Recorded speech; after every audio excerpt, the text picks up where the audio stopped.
ਸਿਆਣਪ ਇਹ ਹੈ, ਪੜਾਓ ਨੂੰ ਪੜਾਓ ਸਮਝੇ, ਘਰ ਨੂੰ ਘਰ ਸਮਝੇ। ਜ਼ਿੰਦਗੀ ਉਦੋਂ ਉਲਟ ਹੋ ਜਾਂਦੀ ਹੈ ਜਦ ਕੋਈ ਪੜਾਓ ਨੂੰ ਹੀ ਘਰ ਸਮਝ ਬੈਠਦਾ, ਧਨ ਨੂੰ ਹੀ ਜੀਵਨ ਦਾ ਲਕਸ਼ ਸਮਝ ਬੈਠਦਾ, ਪਰਿਵਾਰ ਨੂੰ ਹੀ ਜੀਵਨ ਦਾ ਲਕਸ਼ ਸਮਝ ਬੈਠਦਾ। ਜੀ ਰਿਹਾ ਪਰਿਵਾਰ ਦੀ ਖਾਤਰ, ਜੀ ਰਿਹਾ ਪ੍ਰਭਤਾ ਦੀ ਖਾਤਰ, ਜੀ ਰਿਹਾ ਪਦਾਰਥਾਂ ਦੀ ਖਾਤਰ। ਇਹ ਤੇ ਇਸ ਤਰ੍ਹਾਂ ਹੋਇਆ, ਕੋਈ ਜੀ ਰਿਹਾ ਰਸਤੇ ਦੀ ਖਾਤਰ, ਪੜਾਓ ਦੀ ਖਾਤਰ। ਅਕਲਮੰਦੀ ਤੇ ਨਾ ਹੋਈ। ਪੜਾਓ ਪੜਾਓ ਹੈ, ਰਸਤਾ ਰਸਤਾ ਹੈ, ਮਨੁੱਖ ਦੀ ਬੇਚੈਨੀ ਇਸ ਗੱਲ ਦਾ ਸਬੂਤ ਹੈ ਰਸਤੇ ਵਿੱਚ ਹੈ। ਮਨੁੱਖ ਦੀ ਚਿੰਤਾ ਇਸ ਗੱਲ ਦਾ ਸਬੂਤ ਹੈ ਰਸਤੇ ਵਿੱਚ ਹੈ। ਮਨੁੱਖ ਦੀ ਵਿਆਕੁਲਤਾ ਔਰ ਸੋਗ ਇਸ ਗੱਲ ਦਾ ਸਬੂਤ ਹੈ ਰਸਤੇ ਵਿੱਚ ਹੈ। ਘਰ ਵਿੱਚ ਤੇ ਆਨੰਦ ਵਿੱਚ ਹੈ, ਘਰ ਤੇ ਸਮਾਧੀ ਹੈ। ਤੇਰੇ ਘਰ ਆਨੰਦ ਵਧਾਈ ਤੁਧ ਘਰ। ਜੋ ਪ੍ਰਭੂ ਦਾ ਘਰ ਹੈ ਉਹੀ ਸਾਡਾ ਘਰ ਹੈ। ਉੱਥੇ ਤੇ ਨਿਤ ਦੀਆਂ ਵਧਾਈਆਂ ਨੇ, ਨਿਤ ਦਾ ਆਨੰਦ, ਨਿਤ ਦਾ ਸੋਗ, ਨਿਤ ਦੀ ਚਿੰਤਾ। ਇਹ ਰਸਤੇ ਵਿੱਚ ਹੈ। ਰਸਤੇ ਨੂੰ ਅਬੂਰ ਕਰਨਾ, ਤੈਅ ਕਰਨਾ, ਇਹ ਵਸੀਲਾ ਸਿਰਫ ਮਨੁੱਖ ਕੋਲ ਹੈ, ਹੋਰ ਨਹੀਂ ਹੈ ਕਿਸੇ ਕੋਲ। ਕਹਿੰਦੇ ਨੇ ਪਸ਼ੂ ਕੋਲ ਤਨ ਹੈ, ਵਿਕਸਤ ਮਨ ਨਹੀਂ ਹੈ। ਸੂਖਸ਼ਮ ਸਰੀਰ ਦਾ ਢਾਂਚਾ ਇਤਨਾ ਪ੍ਰਬਲ ਨਹੀਂ ਹੈ, ਮਨ ਇਤਨਾ ਪ੍ਰਬਲ ਨਹੀਂ ਹੈ, ਬੋਧ ਸ਼ਕਤੀ ਨਹੀਂ ਹੈ। ਦੇਵਤਾ ਹੈ, ਉਹਦਾ ਸੂਖਸ਼ਮ ਢਾਂਚਾ ਤੇ ਬੜਾ ਪ੍ਰਬਲ ਹੈ, ਬੜਾ ਵਿਚਾਰ ਹੈ, ਬੜੀ ਸੂਝ ਹੈ, ਬੜਾ ਗਿਆਨ ਹੈ, ਪਰ ਉਸ ਕੋਲ ਤਨ ਨਹੀਂ ਹੈ, ਉਸ ਕੋਲ ਅਸਥੂਲ ਸਰੀਰ ਨਹੀਂ ਹੈ। ਦੋਵੇਂ ਹੀ ਰੁਕੇ ਹੋਏ ਨੇ, ਪਸ਼ੂ ਵੀ ਰੁਕਿਆ ਹੋਇਆ ਹੈ, ਦੇਵਤਾ ਵੀ ਰੁਕਿਆ ਹੋਇਆ। ਇੱਕ ਕੋਲ ਤਨ ਤੇ ਹੈ, ਸ਼ਾਇਦ ਮਨੁੱਖ ਨਾਲੋਂ ਵੀ ਜ਼ਿਆਦਾ ਵਜ਼ਨੀ, ਮਨੁੱਖ ਨਾਲੋਂ ਵੀ ਜ਼ਿਆਦਾ ਤਾਕਤਵਰ। ਮਨ ਨਹੀਂ ਹੈ। ਇੱਕ ਕੋਲ ਬੜਾ ਪ੍ਰਬਲ ਮਨ ਹੈ, ਬੜਾ ਗਿਆਨ ਹੈ, ਬੜੀ ਸਮਝ ਹੈ, ਮਹਾਨ ਮਨ ਹੈ, ਪਰ ਤਨ ਨਹੀਂ ਹੈ। ਇੱਕ ਥਾਂ ਇੰਜ ਕਹਿ ਲਈਏ, ਘੋੜਾ ਤੇ ਹੈ, ਅਸਵਾਰ ਬਿਲਕੁਲ ਕਮਜ਼ੋਰ ਮਾਮੂਲੀ ਬੱਚਾ ਕਿਵੇਂ ਇਸ ਘੋੜੇ ਨੂੰ ਕਾਬੂ ਕਰੇਗਾ ਤੇ ਚਲਾਏਗਾ। ਇੱਕ ਅਸਵਾਰ ਤੇ ਬੜਾ ਪ੍ਰਬਲ ਹੈ, ਸ਼ਕਤੀਸ਼ਾਲੀ ਹੈ, ਘੋੜਾ ਹੀ ਕੋਈ ਨਹੀਂ, ਵਾਹਨ ਹੀ ਕੋਈ ਨਹੀਂ, ਦੋਵੇਂ ਰੁਕੇ ਹੋਏ ਨੇ, ਦੋਵੇਂ ਰੁਕੇ। ਇੱਕ ਥਾਂ ਤੇ ਅਸਵਾਰ ਬਹੁਤ ਕਮਜ਼ੋਰ ਹੈ, ਮਨ ਬਿਲਕੁਲ ਮਾਮੂਲੀ, ਥੋੜੀ ਜਿਹੀ ਸਮਝ ਹੈ, ਰਿਜ਼ਕ ਦੀ ਤਲਾਸ਼ ਕਰ ਲੈਣੀ ਪਸ਼ੂ ਨੂੰ। ਭਾਵੇਂ ਉਸ ਕੋਲ ਅਸਵਾਰੀ ਬੜੀ ਮਜ਼ਬੂਤ ਹੈ, ਸਰੀਰ ਬੜਾ ਸ਼ਕਤੀਸ਼ਾਲੀ ਹੋ ਸਕਦਾ ਹੈ, ਕਈ ਪਹਿਲੂਆਂ 'ਚ ਅੱਗੇ ਵੀ ਹੋ ਸਕਦਾ ਹੈ। ਜੈਸੇ ਜਿਤਨੀ ਸੁਤੰਤਰਤਾ ਦੇ ਨਾਲ ਪੰਛੀ ਉੱਡ ਲੈਂਦੇ ਨੇ, ਅਸੀਂ ਨਹੀਂ ਉੱਡ ਸਕਦੇ। ਜਿਤਨੀ ਸੁਤੰਤਰਤਾ ਦੇ ਨਾਲ ਮਛਲੀਆਂ ਤੈਰ ਲੈਂਦੀਆਂ ਨੇ, ਨਹੀਂ ਤੈਰ ਸਕਦੇ। ਜਿਤਨਾ ਤੇਜ਼ੀ ਨਾਲ ਘੋੜਾ ਦੌੜ ਲੈਂਦਾ ਹੈ ਔਰ ਜਿਤਨੀ ਦੂਰ ਤੱਕ ਦੌੜ ਸਕਦਾ ਹੈ, ਨਹੀਂ ਦੌੜ ਸਕਦਾ। ਜਿੰਨਾ ਭਾਰੀ ਭਰਕਮ ਸਰੀਰ ਹਾਥੀ ਕੋਲ ਹੈ, ਨਹੀਂ ਹੈ ਮਨੁੱਖ ਕੋਲ। ਲੇਕਿਨ ਅਸਵਾਰ ਬਹੁਤ ਕਮਜ਼ੋਰ ਹੈ, ਮਨ ਨਹੀਂ ਹੈ, ਬਹੁਤ ਛੋਟਾ ਹੈ, ਸਮਝ ਬਹੁਤ ਛੋਟੀ ਹੈ।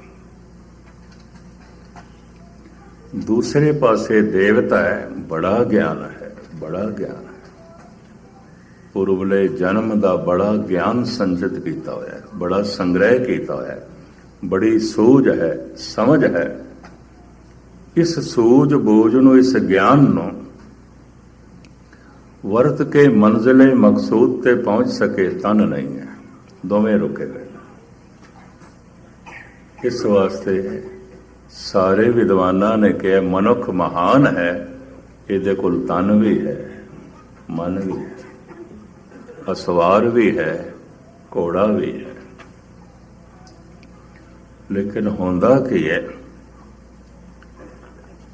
ਮਨੁੱਖ ਇਸ ਘੋੜੇ ਦੀ ਸਹੀ ਵਰਤੋਂ ਨਹੀਂ ਕਰਦਾ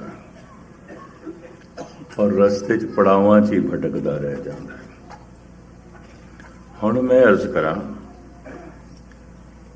ਧਰਮ ਜੀਵਨ ਦਾ ਲਕਸ਼ ਹੈ, ਬਾਕੀ ਸਭ ਪੜਾਓ ਨੇ। ਪੜਾਓ ਨੇ, ਪੜਾਓ ਛੋੜਨੇ ਪੈਂਦੇ ਨੇ ਘਰ ਵਾਸਤੇ। ਰਸਤੇ 'ਚ ਪੜਾਓ ਆਇਆ, ਅੱਗੇ ਚਲੇ ਗਏ, ਦੂਜਾ ਪੜਾਓ ਆਇਆ, ਉਹ ਛੋੜਿਆ, ਹੋਰ ਆਇਆ। ਪੜਾਓ ਤੇ ਛੋੜਨੇ ਪੈਂਦੇ। ਕਹਿੰਦੇ ਨੇ ਜਿਸ ਦਿਨ ਹਰ ਤਰ੍ਹਾਂ ਦੀ ਪਿਆਸ ਸਮਾਪਤ ਹੁੰਦੀ ਹੈ, ਪਦਾਰਥ ਦੀ ਪਿਆਸ, ਪ੍ਰਭਤਾ ਦੀ ਪਿਆਸ, ਉਸ ਦਿਨ ਪ੍ਰਭੂ ਦੀ ਪਿਆਸ ਪੈਦਾ ਹੁੰਦੀ, ਉਸ ਤੋਂ ਪਹਿਲੇ ਨਹੀਂ ਹੁੰਦੀ ਨਹੀਂ। ਬੜੀ ਪ੍ਰਬਲ ਪਿਆਸ ਹੈ ਪਰਿਵਾਰਕ ਸੰਬੰਧਾਂ ਦੀ, ਬੜੀ ਪ੍ਰਬਲ ਪਿਆਸ ਹੈ ਪ੍ਰਭਤਾ ਦੀ, ਬੜੀ ਪ੍ਰਬਲ ਪਿਆਸ ਹੈ ਪਦਾਰਥਾਂ ਦੀ। ਉਹਨੂੰ ਸਮਝ ਲੈਣਾ ਚਾਹੀਦਾ ਜੇ ਪ੍ਰਮਾਤਮਾ ਦੀ ਪਿਆਸ ਹੋਵੇ। ਸਤ ਸੰਗ ਦਾ ਲਾਭ, ਰੋਜ਼ ਰੋਜ਼ ਕਥਾ ਕੀਰਤਨ ਸੁਣਨ ਦਾ ਲਾਭ। ਅਗਰ ਸੰਸਾਰ ਦੀ ਪਿਆਸ ਘਟਦੀ ਜਾ ਰਹੀ ਹੈ ਤਾਂ ਉਮੀਦ ਕੀਤੀ ਜਾ ਸਕਦੀ ਹੈ ਨਿਰੰਕਾਰ ਦੀ ਪਿਆਸ ਪੈਦਾ ਹੋ ਜਾਏਗੀ। ਅਗਰ ਪਦਾਰਥਾਂ ਦੀ ਪ੍ਰਭਤਾ ਦੀ ਪਿਆਸ ਮਿਟਦੀ ਜਾ ਰਹੀ ਹੈ, ਘਟਦੀ ਜਾ ਰਹੀ ਹੈ, ਤਾਂ ਪ੍ਰਭੂ ਦੀ ਪਿਆਸ, ਪਰਮਾਤਮਾ ਦੀ ਪਿਆਸ ਪੈਦਾ ਹੋ ਸਕੇ। ਜਿਸ ਵੀ ਮਨੁੱਖ ਦੇ ਅੰਦਰ ਨਾ ਪੈਦਾ ਹੋਈ ਹੋਵੇ ਇਹ ਪਿਆਸ, ਉਹਨੂੰ ਸਮਝ ਲੈਣਾ ਚਾਹੀਦਾ ਅਜੇ ਪਦਾਰਥਾਂ ਦੀ ਪਿਆਸ ਬੜੀ ਪ੍ਰਬਲ ਹੈ ਤੇ ਪਦਾਰਥਾਂ ਦੀ ਖਾਤਰ ਪਰਮਾਤਮਾ ਨੂੰ ਛੋੜਿਆ ਜਾ ਸਕਦਾ।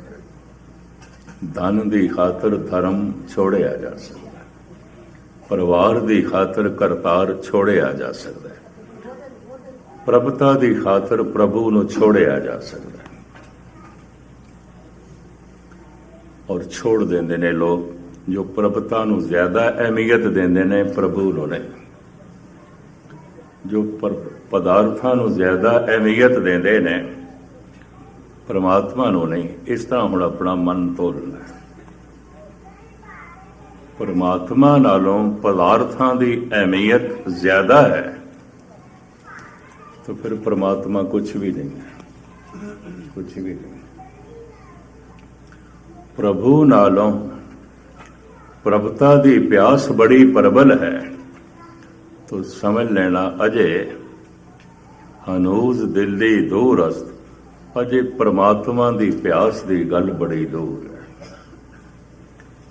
ਫਿਰ ਕਹਿੰਦੇ ਨੇ ਪਰਮਾਤਮਾ ਦੀ ਪਿਆਸ ਇੱਕ ਐਸੀ ਪਿਆਸ ਹੈ, ਹਿਰਦਾ ਹਰ ਤਰ੍ਹਾਂ ਦੀ ਪਿਆਸ ਤੋਂ ਜਿਤਨੇ ਤੱਕ ਖਾਲੀ ਨਾ ਹੋਵੇ ਇਹ ਪੈਦਾ ਹੀ ਨਹੀਂ ਹੁੰਦੀ, ਵੀ ਪੈਦਾ ਹੀ ਨਹੀਂ ਹੁੰਦੀ। ਤਾਂ ਹੁਣ ਇਸ ਤਰ੍ਹਾਂ ਫੈਸਲਾ ਕਰ ਲੈਣਾ ਚਾਹੀਦਾ ਹੈ ਜਿਸ ਕਿਸੇ ਦੇ ਅੰਦਰ ਵੀ ਨਾ ਹੋਵੇ, ਕਿਉਂਕਿ ਹਰ ਮਨੁੱਖ ਆਪਣਾ ਹਿਰਦਾ ਪੜ੍ਹ ਸਕਦਾ। ਮੈਂ ਆਪਣਾ ਪੜ੍ਹ ਸਕਦਾ, ਤੁਸੀਂ ਆਪਣਾ ਪੜ੍ਹ ਸਕਦੇ। ਕੋਈ ਕਿਸੇ ਦਾ ਹਿਰਦਾ ਨਹੀਂ ਪੜ੍ਹ ਸਕਦਾ। ਨਹੀਂ ਹੈ ਪਿਆਸ ਤਾਂ ਅਜੇ ਪ੍ਰਭਤਾ ਦੀ ਪਿਆਸ ਬੜੀ ਪ੍ਰਬਲ ਹੋਵੇਗੀ, ਪਦਾਰਥਾਂ ਦੀ ਪਿਆਸ ਬੜੀ ਪ੍ਰਬਲ ਹੋਵੇਗੀ। ਕਦਮ ਕਦਮ ਤੇ ਦੇਖਦੇ ਹਾਂ ਮਨੁੱਖ ਪਰਿਵਾਰ ਦੀ ਖਾਤਰ ਨਿਰੰਕਾਰ ਛੋੜ ਰਿਹਾ ਹੈ, ਦੁਨੀਆ ਦੀ ਖਾਤਰ ਦੀਨ ਛੋੜ ਰਿਹਾ ਹੈ। ਦੁਨੀਆ ਇਤਨੀ ਯਾਦ ਦੇ ਚੈ ਦੀਨ ਤੇ ਭੁੱਲ ਹੀ ਗਿਆ। ਦੀਨ ਬਿਸਾਰਿਓ ਰੇ دیਵਾਨੇ, ਦੀਨ ਬਿਸਾਰਿਓ ਰੇ ਭਗਤ ਕਬੀਰ। ਭੁੱਲ ਗਿਆ ਤੂੰ ਦੀਨ ਨੂੰ, ਕਿਉਂ? ਯਾਦਾਂ ਦੇ ਵਿੱਚ ਦੁਨੀਆ ਛਾ ਗਈ ਹੈ। ਭੁੱਲ ਗਿਆ ਤੂੰ ਪ੍ਰਭੂ ਨੂੰ, ਕਾਰਨ ਸਿਮਰਤੀ ਦੇ ਤੇ ਪ੍ਰਭਤਾ ਛਾ ਗਈ ਹੈ। ਭੁੱਲ ਗਿਆ ਤੂੰ ਪਰਮਾਤਮਾ ਨੂੰ, ਯਾਦਾਂ ਦੇ ਪਦਾਰਥ ਛਾਏ ਹੋਏ ਨੇ। ਮੈਂ ਫਿਰ ਅਰਜ਼ ਕਰਾਂ, ਰਸਤੇ ਦੇ ਪੜਾਅ ਨੇ, ਆਉਣਗੇ, ਇਹਨਾਂ ਦੀ ਲੋੜ ਹੈ, ਪੜਾਅ ਤੇ ਆਉਣਗੇ। ਪਰ ਉਦੋਂ ਭਰਮ ਭ੍ਰਾਂਤੀ ਪੈਦਾ ਹੋ ਜਾਂਦੀ ਹੈ ਜਦ ਕੋਈ ਪੜਾਅ ਨੂੰ ਘਰ ਸਮਝ ਬੈਠਦਾ ਹੈ, ਬਸ ਇਹੀ ਠੀਕ ਹੈ। ਤੋ ਪਦਾਰਥ ਤੇ ਮਿਲ ਜਾਣਗੇ, ਸਕੂਨ ਨਹੀਂ ਮਿਲੇਗਾ। ਪ੍ਰਭਤਾ ਤੇ ਮਿਲ ਜਾਏਗੀ, ਆਰਾਮ ਨਹੀਂ ਮਿਲੇਗਾ। ਧਨ ਸੰਪਦਾ ਤੇ ਮਿਲ ਜਾਏਗੀ, ਬੇਚੈਨੀਆਂ ਤੇ ਪਰੇਸ਼ਾਨੀਆਂ ਨਹੀਂ ਮਿਟਣਗੀਆਂ। ਔਰ ਦੂਸਰਾ ਵੀ ਸੁਣ ਲਓ, ਜਿਤਨੀ ਧਨ ਸੰਪਦਾ ਪ੍ਰਭਤਾ ਵੱਧਦੀ ਗਈ, ਉਤਨਾ ਹੀ ਮੂਰਖ ਹੁੰਦਾ ਜਾਏਗਾ, ਉਤਨਾ ਹੀ ਮੂੜ ਹੁੰਦਾ ਜਾਏਗਾ, ਕਿਉਂਕਿ ਉਤਨਾ ਹੀ ਪਰਮਾਤਮਾ ਨੂੰ ਭੁੱਲਦਾ ਜਾਏਗਾ ਔਰ ਉਤਨਾ ਹੀ ਉਸਦੇ ਜਾਲ ਵਿੱਚ ਫਸਦਾ ਜਾਏਗਾ। ਤਖਤ ਤੇ ਬੈਠਾ, ਰਾਜ ਮਹਿਲਾਂ ਵਿੱਚ ਬੈਠਾ ਹੋਇਆ ਵੀ ਜਨਕ ਪਰਮਾਤਮਾ ਦੀ ਪਿਆਸ ਦੇ ਵਿੱਚ ਜੀਵਦਾ ਹੈ। ਇਸ ਵਾਸਤੇ ਭਾਈ ਗੁਰਦਾਸ ਨੂੰ ਕਹਿਣਾ ਪਿਆ, ਇਹ ਬਹੁਤ ਵੱਡਾ ਭਗਤ ਹੈ। ਭਗਤ ਵੱਡਾ ਰਾਜਾ ਜਨਕ ਹੈ, ਗੁਰਮੁਖ ਮਾਇਆ ਵਿੱਚ ਉਦਾਸੀ। ਪਿਆਸ ਪਰਮਾਤਮਾ ਦੀ ਹੈ। ਬੈਠਾ ਤੇ ਪਰਿਵਾਰ ਦੇ ਚ ਹੈ, ਮਹਿਲਾਂ ਦੇ ਚ ਹੈ, ਪ੍ਰਭਤਾ ਕੋਲ ਹੈ, ਪਿਆਸ ਪ੍ਰਭੂ ਦੀ ਹੈ। ਪਦਾਰਥਾਂ ਦੀ ਕੋਈ ਕਮੀ ਨਹੀਂ, ਪਿਆਸ ਪਰਮਾਤਮਾ ਦੀ ਹੈ। ਦੂਜੇ ਪਾਸੇ ਕਬੀਰ ਨੇ, ਰਵਿਦਾਸ ਨੇ, ਪਦਾਰਥ ਤੇ ਕੁਛ ਵੀ ਨਹੀਂ, ਪਰ ਪਿਆਸ ਪਰਮਾਤਮਾ ਦੀ ਹੈ, ਕੁਛ ਵੀ ਨਹੀਂ ਹੈ।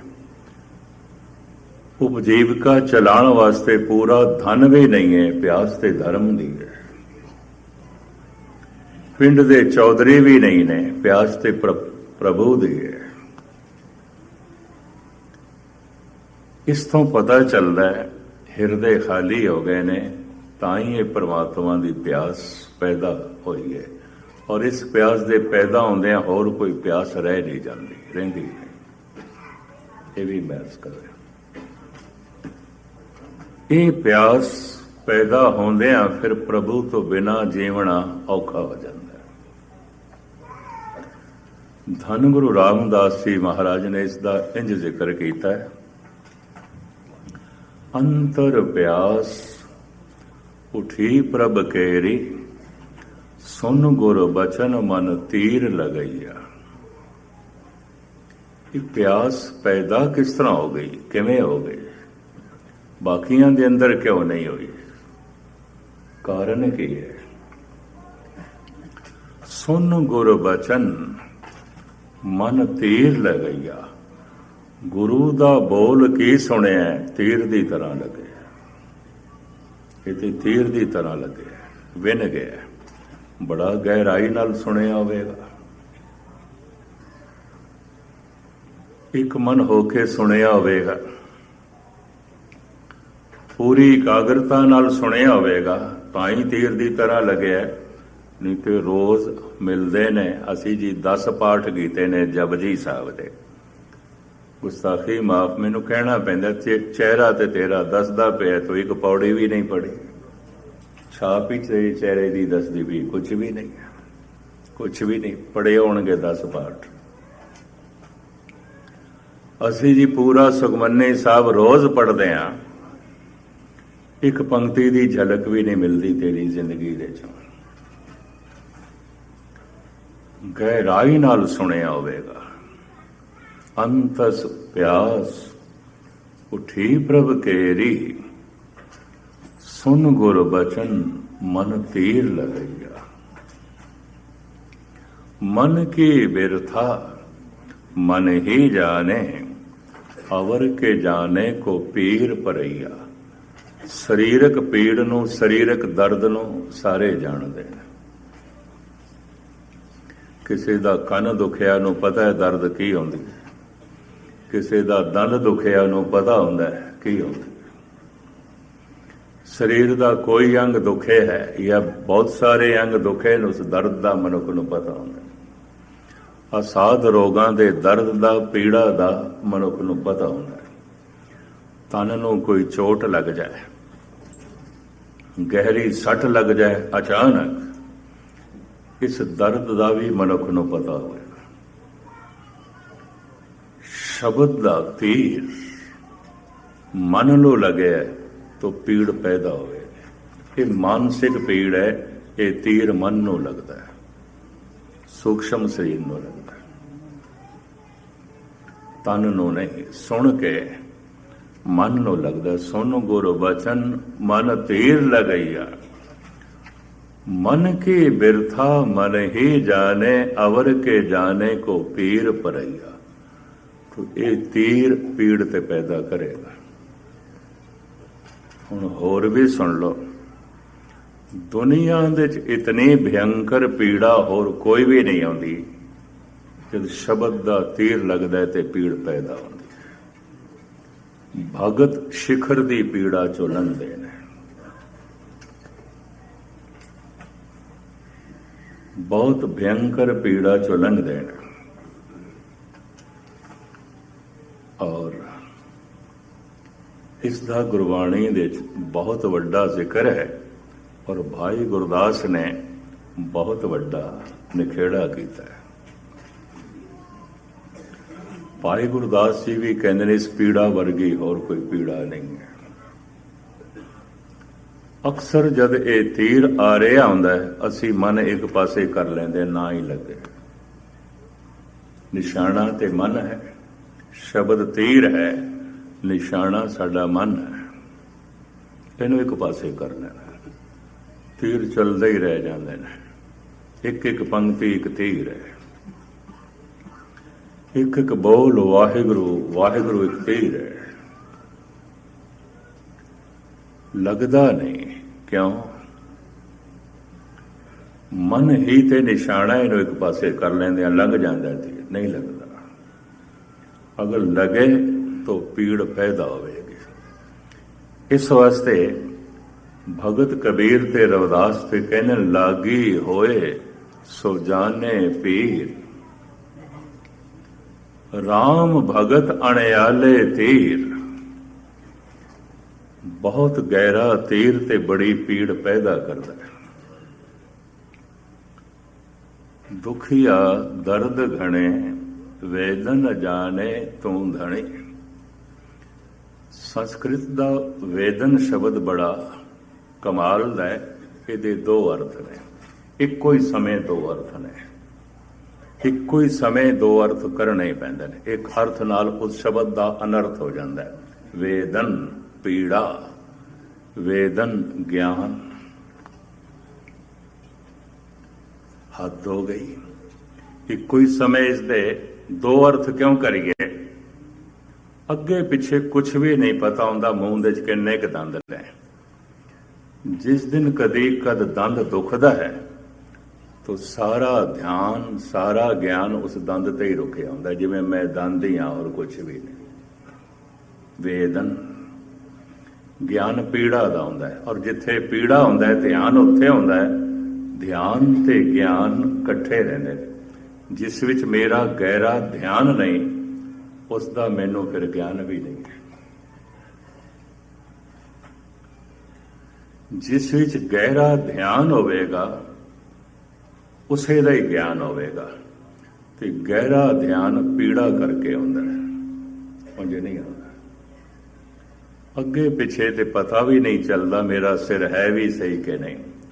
ਪਰ ਕਿਸੇ ਦਿਨ ਜਦ ਸਿਰ ਦੁਖਦਾ ਹੈ, ਭਿਅੰਕਰ ਪੀੜਾ ਹੁੰਦੀ ਹੈ, ਸਾਰਾ ਧਿਆਨ ਮੱਥੇ 'ਚ ਆਉਂਦਾ ਹੈ, ਸਾਰਾ ਗਿਆਨ ਮੱਥੇ 'ਤੇ ਆਉਂਦਾ, ਜਿਵੇਂ ਮੈਂ ਮੱਥਾ ਹੀ ਹਾਂ, ਹੋਰ ਕੁਛ ਵੀ ਨਹੀਂ। वेदन पीड़ा, वेदन ज्ञान। एक औषधि है भारत विच आयुर्वेद कंपनी ने बनाई है। उस औषधि का उस दवाई का नाम रखे वेदना निग्रह रस। वेदना नूं खत्म करने वाला रस, वेदना नूं खत्म करने वाली औषधि। वेदना पीड़ा, वेदन दर्द, वेदना पीड़ा बहुवचन, वेदना, वेदन एक वचन, वेदन पीड़ा, वेदन ज्ञान। अगे पिछे ते मनुख नूं पता ही नहीं चलता। बंदे दे गोडे हैन भी नहीं, हैन भी सही कि नहीं, पर जिन दुखने आ जाते उस दिन पता चलता है जिवें बस मैं गोडे ही हाँ और कुछ है ही नहीं। सारा ध्यान उत्थे, सारा ज्ञान उत्थे, अगे पिछे नहीं पता चलता। अखां हैन भी सही कि नहीं, पर जिस दिन कदी दुखने आ जांदियां सारा ध्यान फिर अखां दे, सारा ज्ञान अखां दे। ध्यान ते ज्ञान दोवें इकट्ठे रहंदे ने ते ध्यान अधिक पीड़ा दे चाहुंदा, पीड़ा खिचदी है, पीड़ा ध्यान नूं खिच लैंदी है। आप सारे सियाणे बैठे हो कि जरूर गल पकड़दे चाहेगी, होर तो मैनूं कोई लफ्ज़ लभदे नहीं पए। पीड़ा ध्यान नूं खिचेगी। मनुख दा सारा ध्यान उत्थे केंद्रित हो जाएगा जिथे दर्द है, जिथे पीड़ा है। तो जब सारा ध्यान उत्थे ही केंद्रित हो गया तो फिर ज्ञान भी हो गया। संस्कृत भाषा एक ऐसी भाषा है भी एक शब्द दे ची दो अर्थ बयान हो जान, दो शब्दां दी लोड़ नहीं, एक को। इस तरह की कला गुरु गोबिंद सिंह जी महाराज ने बड़ी वरती है, जाप साहब दे च भी ते बाकी शब्दां दे च भी। इस तरह का एक पदा मैं थोड़े सामने रखा, जयदेव दा। चूंकि संस्कृत का महान पंडित सी, जात तो ब्राह्मण सी जयदेव, बड़ा कीमती पदा है। दरबार साहब दे जिन्हों अखंड पाठी रखना हो कहते ने पदा पहले सुना, उंज नहीं रखते। मैनू चंगी तरह याद है ज्ञानी चेत सिंह कहते होंगे सने पढ़ के सुना, वो इम्तिहान लेंदे होंगे संस्कृति श्लोक पढ़ के सुना, पट्ठां दे सवैये पढ़ के सुना। नहीं सुना सकता, नहीं तू पाठी नहीं, तू पाठ नहीं कर सकता। परमाद पुरख मनोपिमंग सत आदे भाव रतन, पर मदभुतन प्रतकृत परंत जदत्यंत सर्वगतन, केवल राम नाम मनोरमं बद अमृत तत्वमयं। परम आद दो शब्द ने, परम आद ये चो ऐड़ा कड़ दिता है, प्रमाद एक कोई शब्द अर्थ दो कर देते हैं। इस संस्कृत दी जिस तरह है मनो उपमंग, मन की उपमा तो रहत, मन उसनों पूरा समझ नहीं सकता, इस वास्ते मन उसकी पूरी उपमा नहीं कर सकता। मनो उपमंग ये चो भी ऐड़ा कट दिता, टिप्पी कट दी, मनोपिमंग एक कोई शब्द अर्थ दो। परमाद पुरख मनोपिमंग सत आदे भाव रतन, पर मद परम अद्भुत दो शब्द ने। महान आश्चर्य, आश्चर्य किसनों कहते ने? वेखिए ते पूरा वेख ना सकीए आश्चर्य, सुनिए ते पूरा सुन ना सकीए आश्चर्य, समझिए ते पूरा समझ ना सकीए आश्चर्य, कथन करिए ते पूरा कथन ना कर सकीए आश्चर्य। विस्माद आश्चर्य, उर्दू च कहते हैं हैरान कुन, भाई हैरान हो गए, हैरान कुन अवस्था बन गई। इन्हों संस्कृत कहते हैं परम अद्भुत। दो शब्दों एक शब्द बयान कर दिता है, दो अर्थ एक ही शब्द, परम अद्भुतन। इस तरह वेदना ज्ञान, वेदना पीड़ा, दर्द ਧਿਆਨ ਕਿੱਥੇ ਆਉਂਦਾ ਹੈ? ਜਿੱਥੇ ਪੀੜਾ ਹੋਵੇ। ਤੇ ਗਿਆਨ ਕਿਸ ਦਾ ਹੁੰਦਾ ਹੈ? ਪੀੜਾ ਦਾ। ਪੀੜਾ ਦਾ। ਬੜੀ ਰੋਚਕਤਾ ਦੇ ਨਾਲ, ਬੜੇ ਵਿਸਤਾਰ ਪੂਰਵਕ ਲੋਕੀ ਆਪਣੇ ਦੁੱਖਾਂ ਨੂੰ ਸੁਣਾਉਂਦੇ। ਆਪ ਸੁਣ ਕੇ ਹੈਰਾਨ ਹੋਵੋਗੇ। ਇੱਕ ਵਿਸ਼ੇ ਦਾ ਹਰ ਮਨੁੱਖ ਬੜਾ ਸੋਹਣਾ ਵਕਤਾ ਹੈ ਕਿ ਦੁੱਖ ਕਿਸੇ ਕੋਲ ਵੀ ਸੁਣ ਲਓ, ਉਹਦੇ ਦੁੱਖ ਬੜੇ ਸੋਹਣੇ ਢੰਗ ਨਾਲ ਸੁਣਾਏਗਾ। ਬੜੇ ਸੋਹਣੇ। ਹਰ ਮਨੁੱਖ, ਇਸਤਰੀ ਪੁਰਸ਼, ਦੁੱਖਾਂ ਦਾ ਬਹੁਤ ਵਧੀਆ ਵਕਤ ਹੈ। ਸੁੱਖ ਦਾ ਤੇ ਕੁਝ ਪਤਾ ਹੀ ਕੋਈ ਨਹੀਂ। ਜਿਹਨੂੰ ਸੁੱਖ ਸਮਝਦਾ ਉਹ ਹੈ ਹੀ ਨਹੀਂ। ਹਰ ਸੁੱਖ ਦੁੱਖ ਦੇ 'ਚ ਬਦਲ ਜਾਂਦਾ ਹੈ। ਇਸ ਵਾਸਤੇ ਦੁੱਖ ਦੇ ਵਕਤੇ ਤੇ ਸਾਰੇ ਹੀ ਨੇ। ਕਿਸੇ ਕੋਲ ਬੈਠੋ, ਜਰਾ ਢੰਗ ਨਾਲ ਬੈਠੋ ਤੇ ਰਿਸ਼ਤਾ ਢੰਗ ਦਾ ਜੁੜ ਜਾਏ, ਉਹ ਆਪਣੇ ਦੁੱਖ ਹੀ ਸੁਣਾਏਗਾ। ਸਤਿਗੁਰ ਕਹਿੰਦੇ ਨੇ, ਕਿਸ ਪੇ ਖੋਲੋ ਗੰਠੜੀ ਦੁਖੀ ਪਰ ਆਇਆ। ਮੈਂ ਵੀ ਆਪਣੀ ਦੁੱਖਾਂ ਦੀ ਪੰਡ ਕਿਸੇ ਦੇ ਅੱਗੋਂ ਖੋਲਣਾ ਚਾਹੁੰਦਾ। ਤੇ ਹਰ ਬੰਦੇ ਕੋਲ ਹੈ ਕਿ ਦੁੱਖਾਂ ਦੀ ਪੰਡ ਤੋਂ ਇਲਾਵਾ ਹੋਰ ਹੈ ਕਿ? ਕੁਝ ਵੀ ਨਹੀਂ ਹੈ। ਕੁਝ ਵੀ ਨਹੀਂ ਹੈ। ਇਹ ਵੀ ਮਹਿਸੂਸ ਕਰਦੇ। ਹਰ ਮਨੁੱਖ ਕੋਲ ਦੁੱਖਾਂ ਦੀ ਪੰਡ ਤੋਂ ਇਲਾਵਾ ਕੁਝ ਵੀ ਨਹੀਂ ਹੈ। ਸਿਆਣਾ ਮਨੁੱਖ ਕਤਈ ਦੁੱਖਾਂ ਦੀ ਪੰਡ ਕਿਸੇ ਦੇ ਅੱਗੋਂ ਨਹੀਂ ਖੋਲਦਾ। ਪਤਾ ਹੈ ਕਿਉਂ? ਉਹਨੂੰ ਪਤਾ ਹੈ ਮੈਂ ਖੋਲਿਆ ਤੇ ਅਜੇ ਮੈਂ ਆਪਣਾ ਇੱਕ ਦੁੱਖ ਸੁਣਾਵਾਂਗਾ, ਉਹਨੇ ਸੈਂਕੜੇ ਦੁੱਖ ਸੁਣਾਣੇ ਨੇ। ਚੁੱਪ ਹੀ ਨਹੀਂ ਕਰਨਾ। ਤੋ ਕੀ ਆਪਣਾ ਇੱਕ ਦੁੱਖ ਸੁਣਾਣਾ, ਉਹਦੇ ਸੈਂਕੜੇ ਸੁਣਨੇ ਪੈਣਗੇ। ਉਹ ਮੇਰੀ ਪੰਡ ਹੋਰ ਭਾਰੀ ਕਰ ਦੇਗਾ। ਇੱਕ ਤੇ ਮੇਰੀ ਆਪਣੇ ਦੁੱਖਾਂ ਦੀ ਪੰਡ ਇੱਕ ਹੋਰ ਸੁਣਾ ਕੇ ਭਾਰੀ ਕਰ ਦੇਗਾ। ਸਿਆਣਾ ਮਨੁੱਖ ਆਪਣੇ ਦੁੱਖਾਂ ਦੀ ਪੋਟਲੀ ਕਿਸੇ ਦੇ ਅੱਗੋਂ ਨਹੀਂ ਖੋਲਦਾ। ਤੁਸੀਂ ਖੋਲ ਕੇ ਦੇਖਣਾ। ਇੱਕ ਦੁੱਖ ਆਪਣਾ ਸੁਣਾਓ, ਹੁਣ ਬਾਕੀ ਉਹਦੇ ਸੁਣੋ। ਉਹ ਚੁੱਪ ਹੀ ਨਹੀਂ ਕਰੇਗਾ। ਕਿਸ ਪੇ ਖੋਲੋ ਗੰਠੜੀ ਦੁਖੀ ਭਰਾ ਆਇਆ। ਮੈਂ ਆਪਣੇ ਦੁੱਖਾਂ ਦੀ ਪੰਡ ਕਿਹਦੇ ਅੱਗੋਂ ਖੋਲਾ? ਅਗਲਾ ਪਹਿਲੇ ਹੀ ਖੋਲ ਕੇ ਰੱਖ ਦਿੰਦਾ। ਸਿਆਣੇ ਮਨੁੱਖ ਨਹੀਂ ਸੁਣਾਉਂਦੇ। ਇਹ ਗੱਲ ਵੱਖਰੀ ਹੈ। ਸਿਆਣੇ ਮਨੁੱਖਾਂ ਕੋਲ ਦੁੱਖਾਂ ਦੀ ਪੰਡ ਭਾਰੀ ਬਹੁਤ ਜ਼ਿਆਦਾ ਹੁੰਦੀ ਹੈ। ਸਿਆਣੇ ਨੂੰ ਦੁੱਖ ਜ਼ਿਆਦਾ ਮਹਿਸੂਸ ਹੁੰਦਾ, ਛੋਟਾ ਵੀ ਵੱਡਾ ਮਹਿਸੂਸ ਹੁੰਦਾ ਹੈ। ਕਾਰਨ ਸੁਚੇਤ ਹੈ, ਸਿਆਣਾ ਹੈ। ਦੁੱਖ ਨਾ ਮਹਿਸੂਸ ਹੋਵੇ, ਪੀੜਾ ਨਾ ਮਹਿਸੂਸ ਹੋਵੇ, ਜਗ੍ਹਾ ਨੂੰ ਡਾਕਟਰ ਸੁੰਨ ਕਰ ਦਿੰਦਾ ਆਪਰੇਸ਼ਨ ਕਰਨ ਲੱਗੇ।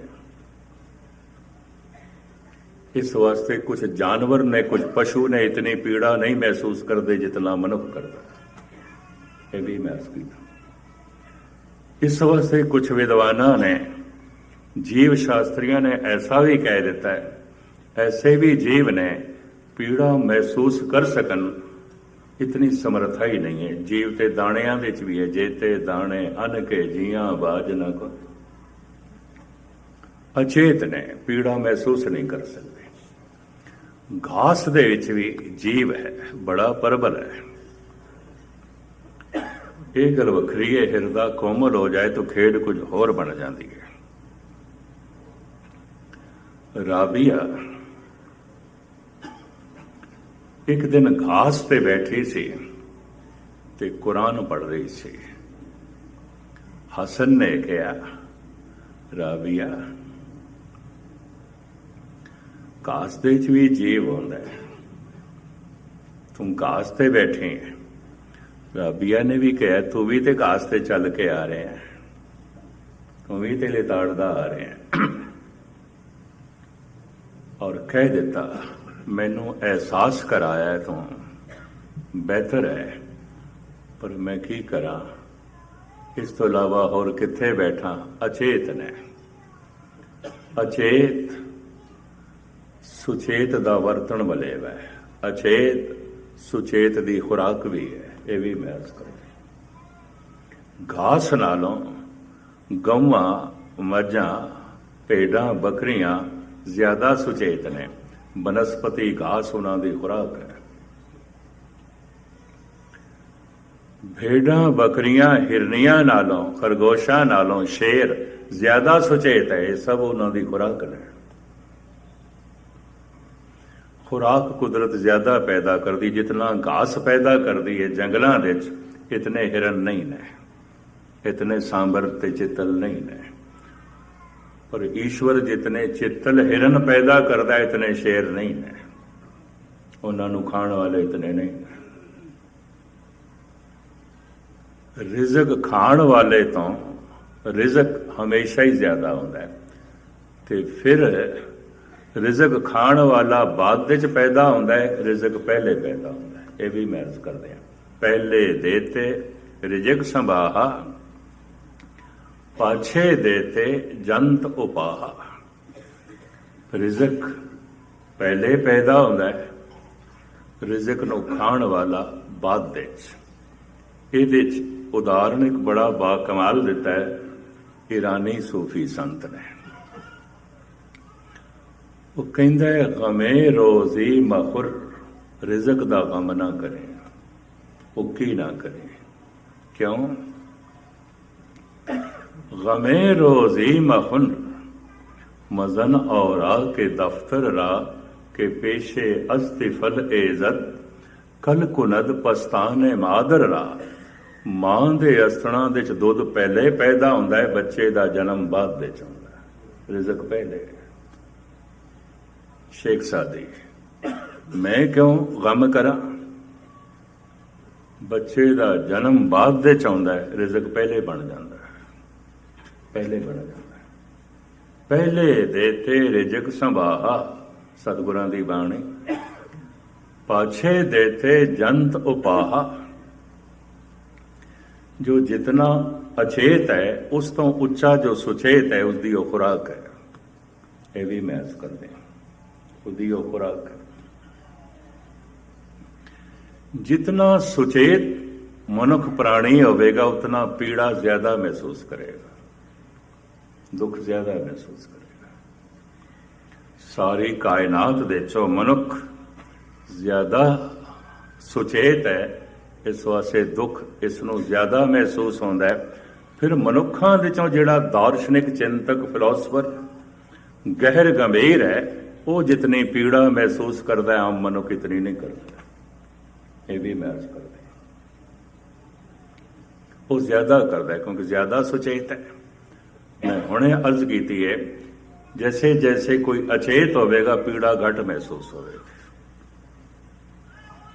घट महसूस होगी। कोई एक ऐसा भी होता है जिवें चलो इशारा कर दईए, कुछ घोड़े ऐसे ने जिन्ने चिर तक चाबक मारो ना नहीं चलते, कुछ ऐसे ने बस कौड़ा फिटकारना ते पैंदा है, मारना नहीं पैंदा, चल पैंदे। कुछ सिर्फ आवाज करनी पैंदी है, चल पैंदे ने। और अत्यंत सियाणा घोड़ा इशारे नाल ही चल पैंदा, इशारे नाल ही चलदा। इसनूं इंज बयान किया जाता है, जिहड़ा मनुख सिर्फ इशारा ही समझ जाता है बहुत सियाणा है, बहुत सियाणा है। कि जो कहण ते थोड़ा जिहा समझदा है, उन्होंने बकायदा अवस्थावां बनाईयां गईयां, नाम दिते हुए ने। जो इशारे नूं समझ जाता है देवता है ते फरिश्ता है, जो कहण ते समझदा है मनुख है, ते जो कहण ते भी नहीं समझदा इन्हूं मनुख कहण दी लोड़ नहीं, पशु है, पशु है। जिथे बोलिया भी व्यर्थ चला जाता है, जिथे बड़े बड़े अवतारां दे बोल भी व्यर्थ चले जाते हैं, जिथे गुरु पैगंबरां दे बोल भी व्यर्थ चले जाते हैं, बड़े बड़े बजुर्गों के बोल भी व्यर्थ चले जाते हैं। इन्हों मनुख कहने की भी की लोड़ है, तो पशु है। इशारा समझदा है फरिश्ता है, देवता है। तो मैं अर्ज करा, जो इतना सियाणा मनुख है कि देवता है, इन्हों पीड़ा ज्यादा होवेगी, दुख ज्यादा होवेगा। जितना मनुख चेतन होवे छोटी पीड़ा बहुत वड्डी लगेगी, जितना अचेत है बहुत वड्डी पीड़ा छोटी लगेगी। ये भी मैं अर्ज करती हूं। किसी ਨੂੰ ਮਾਮੂਲੀ ਜਿਹਾ ਵੀ ਅਪਜਸ ਆਤਮ ਹੱਤਿਆ ਤੇ ਮਜਬੂਰ ਕਰ ਦਿੰਦਾ ਹੈ, ਤੇ ਕਿਸੇ ਦਾ ਰੋਜ਼ ਪਹਾੜਾਂ ਜੈਸਾ ਅਪਜਸ ਹੁੰਦਾ ਹੈ, ਸਿਰ ਤੇ ਜੂੰ ਵੀ ਨਹੀਂ ਰਹਿੰਦੀ, ਕੁਛ ਵੀ ਨਹੀਂ, ਕੁਛ ਵੀ ਨਹੀਂ। जितना सियाणा महसूस मनुख होवेगा उतनी मानसिक ते शरीरक पीड़ा ज्यादा महसूस करेगा, क्योंकि ज्यादा महसूस करने वास्ते उहदे कोल ज्यादा समझ है, ज्यादा चेतना है, ज्यादा सुचेत है। यही ते कारण है जदा ऑपरेशन डॉक्टर करता है अचेत कर देंदा है, सुन कर देंदा है, बेहोश कर देंदा है। बेहोश मनुख नूं पीड़ा नहीं होंदी, बेहोश मनुख ਨੂੰ दर्द नहीं आਉਂਦਾ। जीव भी कई ऐसे ने जन्म तो लैके मरण तक बेहोश ही ने, पीड़ा नहीं महसूस करते। मनुखां दे जो सब तो ज्यादा सियाणा है पीड़ा महसूस करता है, और ये बहुत सियाणा मनुख होवेगा जिन्हों गुरु का शब्द तीर की तरह लगे। नहीं लगता, बथेरियां नूं नहीं लगता। तीर भी इंज लग्या जिवें दिल दे च नहीं, पत्थर ते लग्या। की लग्या? कुछ भी नहीं लग्या, कुछ भी नहीं लगा। ये चेतन नहीं है, अचेत है, जड़ है। हो रहा है पाठ, हो रहा है कीर्तन, हो रही है कथा, पढ़ रहे है बाणी, कुछ भी नहीं हो रहा। अचेत है, बहुत अचेत है। थोड़ा जिहा ध्यान देवेगा ਇਹਦਾ ਸੁਚੇਤਪਣਾ ਵਧੇਗਾ। मैं फिर अर्ज करा, इसे वास्ते धर्म नो ध्यान साधना के। और जितना सुचेत होवेगा पीड़ा ਵਧੇਗੀ। गुरु रामदास जी महाराज फरमान करते ने, गुरु दा बचन की सुनिया तीर दी तरह लगे। अंतर प्यास उठी प्रभ केरी, सुन गुर वचन मन तीर लगैया। इस शब्द ते तीर दी तरह लगे तो पीड़ भी हो गई है। मन की बिरथा मन ही जाने, अवर के जाने को पीर परैया। गुरु दा शब्द सुन के पीड़ नहीं हुई, ये अचेत प्राणी है, सुता हुआ है, अचेत, कुछ भी नहीं। अजे इसकी अवस्था बनेगी, सुचेत होवेगा, अजे नहीं। मन के बिरथा मन ही जाने, अवर के जाने को पीर परैया। ये पीड़ दूजा किस तरह जाने, ते लागी होए सो जाने पीर। कदी किसी का कन दुखे है तो उन्होंने पता है कन का दर्द की होंदा। दाढ़ दुखी है तो फिर उसनों पता चलता है दाढ़ दुखण की पीड़ा की होंदी है। ये दर्द शब्द का तीर लग्या होवे, ये तो ऊंजी भी कोई हजारां च एक अद होंदा है, बहुत थोड़े होंदे। पर मैं अर्ज करा, रूहे जमीन ते इस तरह की कोई पीड़ नहीं जैसी ये पीड़ है। क्यों? ये मनुख जितना सुन सुन के सुचेत होंदा है, शब्द का तीर उसे नूं लगदा है, दूजे नूं नहीं लगता, नहीं लगता, पता ही नहीं लगता। इस वास्ते मैनू महात्मा बुद्ध की एक कथा याद आ गई है सामने। एक दिन एक चट्टान सी बहुत वड्डी, ਉਹਨੂੰ ਢੋ ਲਾ ਕੇ ਵਡੇਰੀ ਉਮਰ ਦੇ ਹੋ ਗਏ ਸਨ, 84 ਸਾਲ ਤੱਕ ਜ਼ਿੰਦਾ ਰਹੇ ਨੇ ਮਹਾਤਮਾ ਬੁੱਧ। ਬਜ਼ੁਰਗ ਹੋ ਗਏ ਸਨ, ਬਿਰਧ ਹੋ ਗਏ ਸਨ। ਉਸ ਪੱਥਰ ਦੀ ਚਟਾਨ ਨਾਲ ਢੋ ਲਾ ਕੇ ਬੈਠਣਾ ਤੇ ਆਪਣੇ ਸਰੋਤਿਆਂ ਨੂੰ ਸੁਣਾਉਂਦੇ ਸਨ ਸ਼ਾਮ ਦੇ ਸਮੇਂ। ਇੱਕ ਦਿਨ ਗੱਲ ਨਿਰਾਲੀ ਹੋ ਗਈ, ਚਟਾਨ ਦੀ ਤਰਫ ਮੂੰਹ ਕਰ ਬੈਠੇ, ਸਰੋਤਿਆਂ ਦੀ ਤਰਫ ਪਿੱਠ ਕਰ ਬੈਠੇ। इस तरह कदी होया नहीं। ਅੱਜ ਇਸ ਤਰ੍ਹਾਂ ਕਰ ਬੈਠੇ।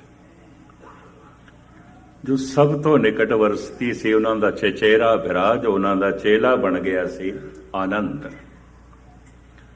ਉਹਨੇ ਆਖਿਆ, ਭਗਵਾਨ ਆਪ ਤੇ ਚਟਾਨ ਦੀ ਤਰਫ ਮੂੰਹ ਕਰ ਬੈਠੇ ਹੋ, ਪੱਥਰ ਦੀ ਤਰਫ। ਸਰੋਤੇ ਤੇ ਇਧਰ ਬੈਠੇ ਨੇ। ਪਤਾ ਹੈ ਮਹਾਤਮਾ ਬੁੱਧ ਨੇ ਸਮਝਾਉਣ ਵਾਸਤੇ ਕੀ ਆਖਿਆ, ਮੈਂ ਇਸ ਪੱਥਰ ਦੇ 'ਚ ਇਹਨਾਂ ਸਰੋਤਿਆਂ 'ਚ ਕੋਈ ਫਰਕ ਨਹੀਂ ਸਮਝਦਾ। ਉਧਰ ਮੂੰਹ ਕਰ ਦਿੱਤਾ, ਇਧਰ ਮੂੰਹ ਕਰ ਦਿੱਤਾ, ਇੱਕੋ ਹੀ ਗੱਲ ਹੈ। ਮੇਰੇ ਕਹਿਣ ਨਾਲ ਨਾ ਉਹਨਾਂ ਨੇ ਬਦਲਣਾ ਨਾ ਇਹਨੇ ਬਦਲਣਾ, ਕੁਛ ਇੱਕੋ ਹੀ ਕੁਛ। ਅਗਲੀ ਗੱਲ ਜਿਹੜੀ ਉਸਨੇ ਕਹੀ ਹੈ, ਧੰਮਪਦ ਦੇ 'ਚ ਲਿਖੀ ਹੋਈ ਹੈ, ਰੋਜ਼ ਬੋਲਦਾ ਮੈਂ, ਰੋਜ਼ ਬੋਲਦਾ, ਪੱਥਰਾਂ 'ਚ ਬੋਲਦਾ, ਪੱਥਰਾਂ ਦੇ ਇਕੱਠ, ਵਨਕੀ ਦੇ ਪੱਥਰ, ਛੋਟੇ ਵੱਡੇ ਪੱਥਰ, ਇੰਜ ਕਹਿ ਦਿੱਤਾ ਹੈ। ਧੰਮਪਦ ਦੀ ਇਹ ਗਾਥਾ ਮੈਂ ਤੁਹਾਨੂੰ ਸਰਵਨ ਕਰਾ ਰਿਹਾ। ਬੋਧੀਆਂ ਦਾ ਜਿਹੜਾ ਧਰਮ ਗ੍ਰੰਥ ਹੈ ਉਹਨੂੰ ਧੰਮਪਦ ਕਹਿੰਦੇ ਨੇ, ਧੰਮਪਦ। ਮਹਾਤਮਾ ਬੁੱਧ ਕਹਿੰਦੇ ਨੇ ਮੈਂ ਰੋਜ਼ ਪੱਥਰਾਂ 'ਚ ਬੋਲਦਾ। ਮਨੁੱਖ ਤੇ ਕਦੀ ਕਦਾਈ ਕੋਈ ਕਦ ਮਿਲਦਾ ਹੈ, ਪੱਥਰਾਂ 'ਚ ਬੋਲਦਾ। ਮੇਰੇ ਕਹਿਣ ਨਾਲ ਜੈਸੇ ਪੱਥਰ ਨਹੀਂ ਬਦਲਦੇ, ਇਹ ਵੀ ਨਹੀਂ ਬਦਲਦਾ। ਬਿਲਕੁਲ ਅਚੇ, ਬਿਲਕੁਲ ਅਚੇ। ਥੋੜਾ ਜਿਹਾ ਵੀ ਧਿਆਨ ਦੇਣ ਤੇ ਸੁਚੇਤ ਹੋ ਜਾਣ, ਨਹੀਂ ਦੇਂਦੇ। ਥੋੜੇ ਜਿਹਾ ਵੀ ਧਿਆਨ ਪੂਰਵਕ ਬਾਣੀ ਪੜਨ ਤੇ ਸੁਚੇਤ ਹੋ ਜਾਣ। ਜਿਤਨੇ ਸੁਚੇਤ ਹੁੰਦੇ ਜਾਣਗੇ, ਪੀੜਾ ਵੱਧਦੀ ਜਾਏਗੀ। ਸ਼ਬਦ ਤੀਰ ਦੀ ਤਰ੍ਹਾਂ ਉਸ ਨੂੰ ਲੱਗੇਗਾ ਜੋ ਬਹੁਤ ਜ਼ਿਆਦਾ ਸੁਚੇਤ ਹੋ ਗਿਆ। ਅੰਤਰ ਪਿਆਸ ਉਠੀ ਪ੍ਰਭ ਕੇਰੀ, ਸੁਨ ਗੁਰ ਬਚਨ ਮਨ ਤੀਰ ਲਗਈਆ। ਤੀਰ ਦਾ ਕੰਮ ਕੀ ਹੈ? ਤਨ ਨੂੰ ਲੱਗੇ, ਖੂਨ ਨਿਕਲਦਾ ਹੈ, ਖੂਨ ਦੇ ਫੁਆਰੇ ਛੁੱਟ ਪੈਂਦੇ ਨੇ। ਐਸੀ ਹਾਲਤ ਵਿੱਚ ਕੰਠ ਖੁਸ਼ਕ ਹੋ ਜਾਂਦਾ ਹੈ ਜਦ ਖੂਨ ਬਹੁਤਾ ਨਿਕਲੇ। ਤੜਪਦਾ ਹੋਇਆ ਮਨੁੱਖ ਕਹਿੰਦਾ ਹੈ, ਹਾਏ ਪਾਣੀ, ਹਾਏ ਪਾਣੀ, ਹਾਏ ਪਾਣੀ। ਉਹਨੂੰ ਪਾਣੀ ਚਾਹੀਦਾ। ਆਯੁਰਵੇਦ ਆਚਾਰੀਆ ਤਾਂ ਐਸੇ ਕਹਿੰਦੇ ਨੇ ਕਿ ਤੜਪਦੇ ਹੋਏ ਮਨੁੱਖ ਦੇ ਮੂੰਹ ਦੇ ਵਿੱਚ ਪਾਣੀ ਪਾ ਦਈਏ, ਉਹਨੂੰ ਵਕਤੀ ਤੌਰ ਤੇ ਬਚਾਇਆ ਜਾ ਸਕਦਾ ਹੈ। ਤੜਪਦੇ ਮਨੁੱਖਾਂ 'ਚ ਹੀ ਭਾਈ ਕਨਈਆ ਜੀ ਪਾਣੀ ਪਾਉਂਦੇ ਸਨ। ਉਹ ਤੜਪ ਰਿਹਾ, ਉਹ ਤੜਪ ਰਿਹਾ, ਉਹ ਤੜਪ ਰਿਹਾ, ਪਾਣੀ ਪਾਉਂਦੇ। ਤੜਪਦਾ ਹੋਇਆ ਮਨੁੱਖ ਜਿਸ 'ਚੋਂ ਖੂਨ ਬਹੁਤਾ ਨਿਕਲ ਗਿਆ, ਉਹਦੀ ਜ਼ਬਾਨ, ਉਹਦੇ ਕੰਠ 'ਚੋਂ ਇੱਕੋ ਹੀ ਬੋਲ ਨਿਕਲਦਾ, ਹਾਏ ਪਾਣੀ, ਹਾਏ ਪਾਣੀ, ਹਾਏ ਪਾਣੀ।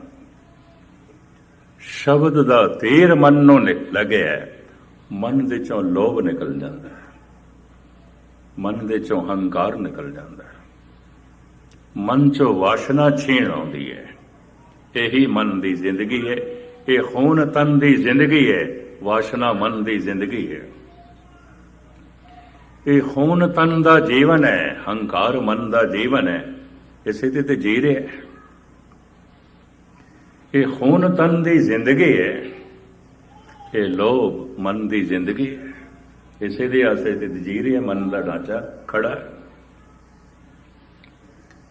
ਸ਼ਬਦ ਦਾ ਜ਼ਬਾਨ ਨੂੰ ਵਰਤ ਕੇ ਕਹਿੰਦਾ ਹੈ, ਵਾਹਿਗੁਰੂ, ਵਾਹਿਗੁਰੂ, ਵਾਹਿਗੁਰੂ। ਇੱਕ ਪਿਆਸਾ ਮਨੁੱਖ ਜਦ ਕਹਿੰਦਾ ਹੈ, ਹਾਏ ਪਾਣੀ, ਹਾਏ ਪਾਣੀ, ਉਹ ਗੱਲ ਕੁਛ ਹੋਰ ਹੈ। ਪਿਆਸ ਹੀ ਨਹੀਂ ਲੱਗੀ, ਲੱਗੀ ਨਹੀਂ। ਕਿ ਕਹਿੰਦਾ ਹੈ, ਹਾਏ ਪਾਣੀ, ਹਾਏ ਪਾਣੀ। ਇਹਨਾਂ ਦੋਹਾਂ ਦੇ ਜ਼ਮੀਨ ਆਸਮਾਨ ਦਾ ਫਰਕ। ਸ਼ਬਦ ਦਾ ਤੀਰ ਲੱਗਿਆ ਤੇ ਕਹਿ ਰਿਹਾ ਵਾਹਿਗੁਰੂ, ਵਾਹਿਗੁਰੂ। ਇਹ ਗੱਲ ਕੁਝ ਹੋਰ ਹੈ, ਤੀਰ ਲੱਗਿਆ ਹੀ ਨਹੀਂ। ਅਜੇ ਕੋਈ ਚੋਟ ਨਹੀਂ ਖਾਦੀ ਮਨ ਨੇ, ਤੇ ਕਰ ਰਿਹਾ ਵਾਹਿਗੁਰੂ, ਵਾਹਿਗੁਰੂ। ਇਹਨਾਂ ਦੋਹਾਂ 'ਚ ਜ਼ਮੀਨ ਆਸਮਾਨ ਦਾ ਫਰਕ। ਮੈਂ ਫਿਰ ਅਰਜ਼ ਕਰਾਂ, 10 ਬੰਦੇ ਜਪ ਕਰ ਰਹੇ ਹੋਣ, 10 ਦੀ ਮਾਨਸਿਕ ਅਵਸਥਾ ਅਲੱਗ ਹੋਵੇ। ਜਿਸ ਦਾ ਜਿਤਨਾ ਧਿਆਨ ਗਹਿਰਾ ਹੋਵੇਗਾ, ਸ਼ਬਦ ਦਾ ਉਤਨਾ ਹੀ ਅਸਰ ਹੋਵੇਗਾ, ਉਹਦੇ ਧਿਆਨ ਨੂੰ ਹੋਰ ਜਗਾਉਂਦਾ ਜਾਏਗਾ। ਸ਼ਬਦ ਹੁਣ ਤੀਰ ਦੀ ਤਰ੍ਹਾਂ ਲੱਗਿਆ, ਧਿਆਨ ਬਹੁਤਾ ਜਾਗ ਗਿਆ, ਬਹੁਤਾ ਸੁਚੇਤ ਹੋ ਗਿਆ, ਇਹਨੇ ਤੇ ਪੀੜਾ ਪੈਦਾ ਕਰ ਦਿੱਤੀ ਹੈ। ਹੁਣ ਮੈਂ ਅਰਜ਼ ਕਰਾਂ, ਇਹ ਪੀੜਾ ਕਿਤਨੀ ਕੁ ਹੈ? ਕਿਸ ਨਾਲ? ਕੰਨ ਦਾ ਜੋ ਦਰਦ ਹੁੰਦਾ ਹੈ, ਜਾਂ ਦਾੜ ਦੁਖਦੀ ਹੈ, ਜਾਂ ਮੱਥਾ ਜੋ ਦੁਖਦਾ ਹੈ, ਕਿਹੜੀ ਪੀੜਾ ਨਾਲ ਤਸ਼ਬੀਹ ਦਈ ਹੈ? ਭਾਈ ਗੁਰਦਾਸ ਜੀ ਨੇ ਦਿੱਤੀ, ਉਹ ਮੈਂ ਤੁਹਾਡੇ ਸਾਹਮਣੇ ਰੱਖਾਂ। ਭਾਈ ਸਾਹਿਬ ਭਾਈ ਗੁਰਦਾਸ ਜੀ, ਗੁਰੂ ਘਰ ਦੇ ਵੇਦ ਵਿਆਸ ਔਰ ਗੁਰਬਾਣੀ ਦੇ ਪਹਿਲੇ ਟੀਕਾਕਾਰ, ਇਸ ਵਾਸਤੇ ਆਪ ਦੇ ਕਲਾਮੇ ਪਾਕ ਨੂੰ ਕੁੰਜੀ ਕਿਹਾ ਜਾਂਦਾ ਹੈ, ਸ਼ਬਦਾਂ ਦੀ ਕੁੰਜੀ ਖੋਲ ਲੈਣਾ। ਇਹ ਪੀੜਾ ਕਿਤਨੀ ਆਉਂਦੀ ਹੈ? ਹੁਣ ਜਿਤਨੀ ਪੀੜਾ ਦਾ ਉਹ ਜ਼ਿਕਰ ਕਰ ਰਹੇ ਨੇ, ਇਹ ਤੁਸੀਂ ਆਪ ਗਿਣਤੀ ਕਰਦੇ ਜਾਣਾ। ਅਗਨ ਜਰਤ ਜਲ ਬੂੜਤ ਸਰਪ ਗ੍ਰਸੇ, ਸ਼ਸਤਰ ਅਨੇਕ ਰੋਮ ਰੋਮ ਕਰ ਗਾਤ ਹੈ। ਬਲਦੀ ਹੋਈ ਅੱਗ ਦੇ ਚ ਮਨੁੱਖ ਗਿਰ ਜਾਏ ਜ਼ਿੰਦਾ, ਤੇ ਨਿਕਲਣ ਦਾ ਕੋਈ ਸਾਧਨ ਨਾ ਹੋਵੇ, ਤੇ ਜ਼ਿੰਦਾ ਅੱਗ ਦੇ ਚ ਜਲ ਰਿਹਾ ਹੋਵੇ। ਭਾਈ ਸਾਹਿਬ ਕਹਿੰਦੇ ਨੇ ਇਹ ਪੀੜਾ ਇਕੱਠੀ ਕਰੀਏ। ਅਗਨ ਜਰਤ ਜਲ ਬੂੜਤ, ਬੜੇ ਗਹਿਰੇ ਪਾਣੀ ਦੇ ਚ ਡੁਬਕੀ ਲੱਗ ਰਹੀ ਹੋਵੇ, ਗੋਤੇ ਖਾ ਰਿਹਾ ਹੋਵੇ, ਡੁੱਬ ਰਿਹਾ ਹੋਵੇ, ਤੇ ਬਚਣ ਦਾ ਕੋਈ ਸਾਧਨ ਨਾ ਹੋਵੇ। ਉਸ ਵਕਤ ਸਰੀਰਕ ਤੇ ਮਾਨਸਿਕ ਜੋ ਪੀੜਾ ਹੁੰਦੀ ਹੈ, ਭਾਈ ਜੀ ਕਹਿੰਦੇ ਨੇ ਉਹ ਵੀ ਇਕੱਠੀ ਕਰੀਏ। ਅਗਨ ਜਰਤ ਜਲ ਬੂੜਤ ਸਰਪ ਗ੍ਰਸੇ, ਕੋਬਰਾ ਫਨੀਅਰ ਨਾਗ ਸੱਪ ਡੰਗ ਮਾਰ ਜਾਏ, ਜ਼ਹਿਰ ਚੜਨੀ ਸ਼ੁਰੂ ਹੋ ਜਾਏ, ਤੇ ਉਹਦਾ ਸਦਕਾ ਪ੍ਰਾਣ ਨਿਕਲਣੇ ਸ਼ੁਰੂ ਹੋ ਜਾਣ। ਉਸ ਸਮੇਂ ਜੋ ਮਾਨਸਿਕ ਤੇ ਸਰੀਰਕ ਪੀੜਾ ਹੁੰਦੀ ਹੈ, ਭਾਈ ਜੀ ਕਹਿੰਦੇ ਨੇ ਇਹ ਵੀ ਇਕੱਠੀ ਕਰੀਏ, ਜੋੜਦੇ ਜਾ ਰਹੇ ਨੇ। ਅਗਨ ਜਰਤ ਜਲ ਬੂੜਤ ਸਰਪ ਗ੍ਰਸੇ, ਸ਼ਸਤਰ ਅਨੇਕ ਰੋਮ ਰੋਮ ਕਰ ਗਾਤ ਹੈ। ਅਨੇਕਾਂ ਤਰ੍ਹਾਂ ਦੇ ਸ਼ਸਤਰਾਂ ਦੇ ਨਾਲ ਰੋਮ ਰੋਮ ਜ਼ਖਮੀ ਹੋਵੇ, ਤੇ ਰੋਮ ਰੋਮ ਦੇ ਚੋਂ ਖੂਨ ਨਿਕਲ ਰਿਹਾ ਹੋਵੇ। ਕਿਤਨੀ ਪੀੜਾ ਹੋਵੇਗੀ? ਇੱਕ ਰੋਮ ਜ਼ਖਮੀ ਨਹੀਂ, ਸਾਰੇ। ਮੌਲਾਨਾ ਰੂਮ ਤੇ ਕਹਿੰਦੇ ਨੇ, ਹਮਾ ਤਨ ਦਾਗਦਾਰ ਸ਼ੁਦਮ, ਪੁੰਬਾ ਕੁਜਾ ਕੁਜਾ ਨੇ ਹਮ। ਹਕੀਮ ਨੂੰ ਕਹਿੰਦੇ ਨੇ, ਕਿਹੜੀ ਕਿਹੜੀ ਥਾਂ ਤੇ ਫਾਇਆ ਲਾਏਗਾ, ਕਿਹੜੀ ਕਿਹੜੀ ਥਾਂ ਤੇ ਮਰਮ ਪੱਟੀ ਕਰੇਗਾ। ਹਮਾ ਤਨ ਦਾਗਦਾਰ ਸ਼ੁਦਮ, ਰੋਮ ਰੋਮ ਦੇ ਚ ਜ਼ਖਮ ਹੈ, ਸਾਰਾ ਤਨ ਜ਼ਖਮੀ ਹੈ, ਕਿੱਥੇ ਫਾਇਆ ਲਾਏਗਾ, ਪੱਟੀ ਕਿੱਥੇ ਬੰਨੇਗਾ। ਹਮਾ ਤਨ ਦਾਗਦਾਰ ਸ਼ੁਦਮ, ਪੁੰਬਾ ਕੁਜਾ ਕੁਜਾ ਨੇ ਹਮ। ਇਹ ਫਕੀਰ ਇਸ ਪੀੜਾ ਚੋਂ ਨਿਕਲਿਆ ਤਾਂ ਜ਼ਿਕਰ ਕਰ ਰਿਹਾ, ਇਸ ਦਰਦ ਚੋਂ ਨਿਕਲਿਆ ਤਾਂ ਹੀ ਇਸ ਤੋਂ ਨਿਕਲਿਆ। ਐਵੇਂ ਨਹੀਂ ਗੁਰੂ ਰਾਮਦਾਸ ਜੀ ਮਹਾਰਾਜ ਕੇ ਕਹਿ ਰਹੇ, ਮਨ ਕੀ ਬਿਰਥਾ ਮਨ ਹੀ ਜਾਣੇ। ਇਸ ਅਵਸਥਾ ਨੂੰ ਉਹ ਜ਼ਿਕਰ ਕਰ ਸਕਦਾ ਹੈ, ਕਹਿ ਸਕਦਾ ਹੈ, ਜਿਹਨੂੰ ਇਹ ਪੀੜਾ ਹੋਈ ਹੈ। ਲਾਗੀ ਹੋਏ ਸੋ ਜਾਣੇ ਵੀ, ਹਮਾ ਤਨ ਦਾਗਦਾਰ ਸ਼ੁਦਮ, ਪੁੰਬਾ ਕੁਜਾ ਕੁਜਾ ਨੇ ਹਮ। ਕਈ ਹੈਰਾਨ ਵੀ ਆਉਂਦੇ ਨੇ, ਇਤਨੀ ਪੀੜਾ, ਈਸ਼ਵਰੀ ਨਹੀਂ ਹੈ, ਰੱਬੀ ਨਹੀਂ ਹੈ। ਪਰ ਸੂਤ ਦੀ ਪੀੜਾ ਤੋਂ ਲੰਘੇ ਬਿਨਾ ਕੋਈ ਇਸਤਰੀ ਮਾਂ ਨਹੀਂ ਬਣ ਸਕਦੀ, ਕਿਸੇ ਦੀ ਗੋਦ ਹਰੀ ਨਹੀਂ ਹੁੰਦੀ। ਆਪਣੀ ਗੋਦ ਵਿੱਚ ਕੋਈ ਉਸਨੇ ਲਾਲ ਦੇਖਣਾ ਹੈ, ਪਰਸੋਂ ਪੀੜਾ ਤੋਂ ਤੇ ਲੰਘਣਾ ਪੈਂਦਾ ਹੈ। ਇੱਕ ਤਨ ਦੇ ਚੋਂ ਹੋਰ ਤਨ ਨੂੰ ਜਨਮ ਦੇਣਾ ਹੈ, ਬੜੀ ਭਾਰੀ ਤਨ ਦੀ ਪੀੜਾ ਚੋਂ ਲੰਘਣਾ ਪੈਂਦਾ ਹੈ। ਆਪਣੇ ਮਨ ਦੇ ਚੋਂ ਹੀ ਪ੍ਰਮਾਤਮਾ ਨੂੰ ਜਨਮ ਦੇਣਾ ਹੈ। ਮਨ ਤੋਂ ਜੋਤ ਸਰੂਪ ਹੈ, ਬੜੀ ਭਿਅੰਕਰ ਮਾਨਸਿਕ ਪੀੜਾ ਤੋਂ ਲੰਘਣਾ ਪੈਂਦਾ। ਈਸ਼ਵਰੀ ਨਹੀਂ ਹੈ, ਰੱਬੀ ਨਹੀਂ ਹੈ। ਪੀੜਾ ਤੜਪਾ ਦੇਗੀ, ਪੀੜਾ ਰੁਲਾ ਦੇਗੀ। ਇਹ ਵੀ ਮੈਂ ਅਰਜ਼ ਕਰਦਾ, ਚਾਹੇ ਤਨ ਦੀ ਪੀੜਾ ਹੈ, ਸੀਮਾ ਤੋਂ ਵੱਧ ਗਈ ਹੈ, ਤੜਪਾ ਦੇਗੀ, ਰੁਲਾ ਦੇਗੀ। ਪੀੜਾ ਚਾਹੇ ਮਾਨਸਿਕ ਹੈ, ਸੀਮਾ ਤੋਂ ਵੱਧ ਗਈ ਹੈ, ਤੜਪਾ ਦੇਗੀ, ਰੁਲਾ ਦੇਗੀ। मैं तो ऐसा कहने दे कोई संकोच नहीं करता, जिन्ने भगत संत होए ने जितने ओ रोए ने की दुनियादार रोएगा। कोई पुत्र दे विछोड़े च रोया, कोई प्रभता दे विछोड़े च रोया, कोई धन संपदा दे विछोड़े च रोया। भगत भी रोंदे ने। गुरु अर्जन देव जी महाराज दा वाक, हो रह ना सका बिन देखे प्रीतमा, मैं नीर वहे वहे चले जी। बड़ी भयंकर पीड़ा, पीड़ा तड़पा के रुला देगी। कहते ने किसी भी तीरथ दा जल मनुख दे गुनाहां नूं नहीं धोंदा। प्रभु विछोड़ा दी पीड़ा, तड़पे होया मन, निकले दो हंजू, जन्मां जन्मांतरां दे पापां नूं धो देंदे ने, जन्मां जन्मांतरां दे गुनाहां नूं धो देंदे ने। धोने पानी नहीं ने। ਇਹਦਾ बहुत ਵੱਡਾ ਜ਼ਿਕਰ ਇਸ ਵਕਤ मैं लंबा चौड़ा खुलासा ना करा, भाई साहब जी ਦੇ ਬੋਲ ਰਹਿ ਜਾਣਗੇ। ਭਾਈ ਸਾਹਿਬ ਕਹਿੰਦੇ ਨੇ ਅਨੇਕਾਂ ਤਰ੍ਹਾਂ ਦੇ ਸ਼ਸਤਰਾਂ ਦੇ ਨਾਲ ਰੋਮ ਰੋਮ ਜ਼ਖਮੀ ਹੋਏ। ਇਸ ਪੀੜਾ ਨੂੰ ਵੀ ਇਕੱਠਾ ਕਰੀਏ। ਇੱਕ ਪੰਕਤੀ, ਅਗਨ ਜਰਤ ਜਲ ਬੂੜਤ ਸਰਪ ਗਰਸੇ, शस्त्र अनेक रोम रोम कर घात है, बिरथा अनेक अपदा अधीन दीनगत, ग्रीखम और शीत बरखम आए निस्परात है। दूसरी पंक्ति, लोड़ा अनेका होवन ते पूरी एक भी ना होवे। ऐसे हालत दे जो शरीरक ते मानसिक पीड़ा होंदी है, भाई जी कहते वो भी इकट्ठी करिए। बहुत सारिया लोड़ां वन तन दियां मन दियां पूरियां एक भी ना होवन, पूरी करन दा साधन है ही कोई नहीं। उस समय जो तन शरीरक ते मानसिक पीड़ा होंदी है, भाई जी कहते वो भी इकट्ठी करिए। बिरथा अनेक अपदा अधीन दीनगत, पराई अधीनगी ते रहना पै रहा होवे। कसूर कुछ भी ना आवे तो गालां कड्ढी जाए, गलती कुछ भी नहीं है तो ताड़ना करी जाए।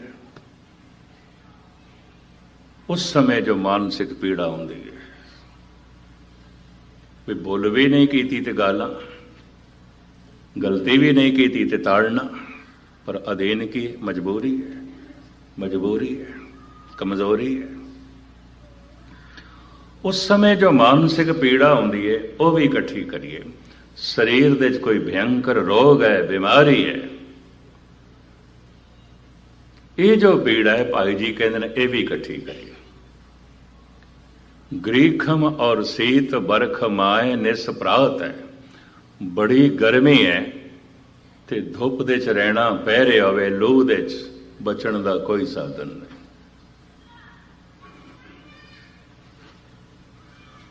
कल ही कोई मैनू फोन ते शायद दस रहा सी इंडिया तो 113 मौतां हो गई महाराष्ट्र ते मध्य भारत दे इन्नी भयंकर लू, इन्नी भयंकर अग वरस रही है,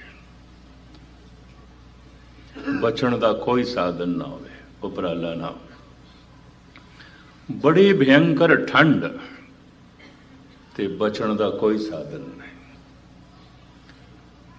बहुत जोर दी बारिश ते दिन रात बरखा दे च रहना पै रहा होवे, बचण दा कोई साधन नहीं। ग्रीखम और शीत बरखम आए निस्परात है, दिन रात बारिश दे च रहना पै, दिन रात भयंकर ठंड दे च रहना पै, ते दिन रात भयंकर गर्मी दे च रहना। इहदे नाल जो शरीरक ते मानसिक पीड़ा होंदी है, भाई जी कहते हैं वह भी इकट्ठी करिए। तीसरी पंक्ति, गौ द्विज बधु वंश विश्वास बद कोट हत्या, तृष्णा अनेक दुख दोख समगात है। कुछ बज्जर पाप मन्ने ने ते बज्जर पाप दे करदियां मानसिक कलेश हो जाता है। उस मनुख नूं मानसिक चैन नसीब ही नहीं हो सकता जो बज्जर पाप करे। बज्जर पाप भाई गुरदास जी ने पौड़ियां च भी लंबा चौड़ा खुलासा किया है। पर उसनों ना सिर्फ इस पंक्ति ਨੂੰ ਤੁਹਾਡੇ ਸਾਹਮਣੇ ਰੱਖਿਓ। ਗਊ ਨੂੰ ਮਾਰਨਾ ਬੱਜਰ ਪਾਪ। ਭਾਈ ਸਾਹਿਬ ਭਾਈ ਗੁਰਦਾਸ ਜੀ। ਗਊ द्विज है, ब्रह्मवेता जो ब्रह्म नाल जुड़ी हुई आत्मा है, ब्राह्मण है। ब्राह्मण किहनूं कहंदे ने? किसी जात का नाम नहीं, ब्रह्म बिंदे से ब्राह्मण।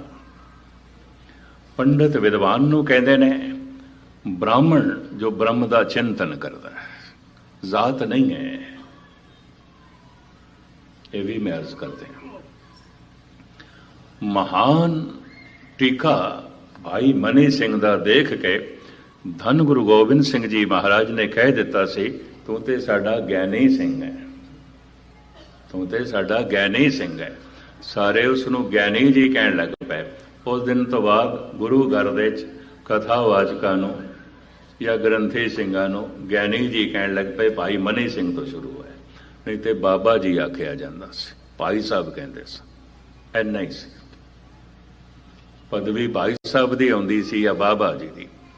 ज्ञानी दी चली है भाई मनी सिंह तो, इस तो पहले नहीं सी।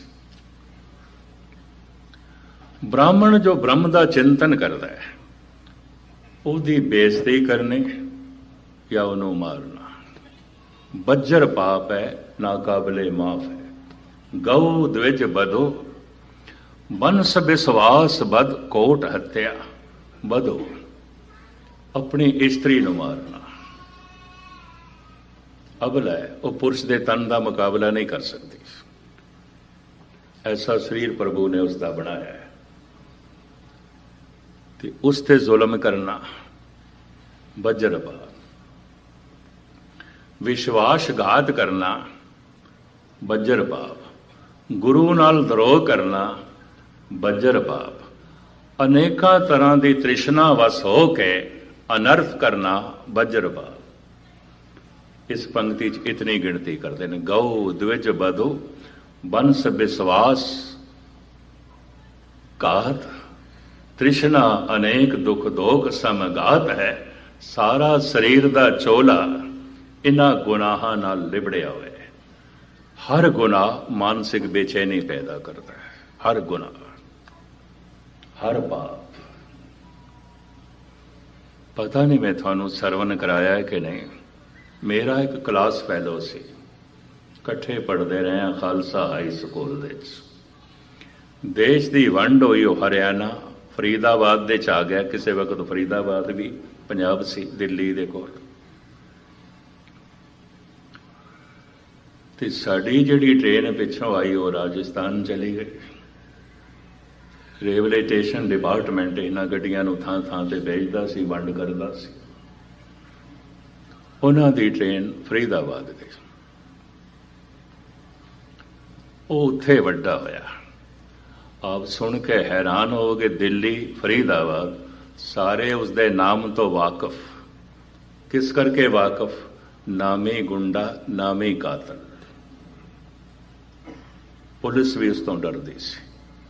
कतल कर लैंदा सी, कोई सबूत नहीं, छुट जाता सी, कोई गवाह नहीं।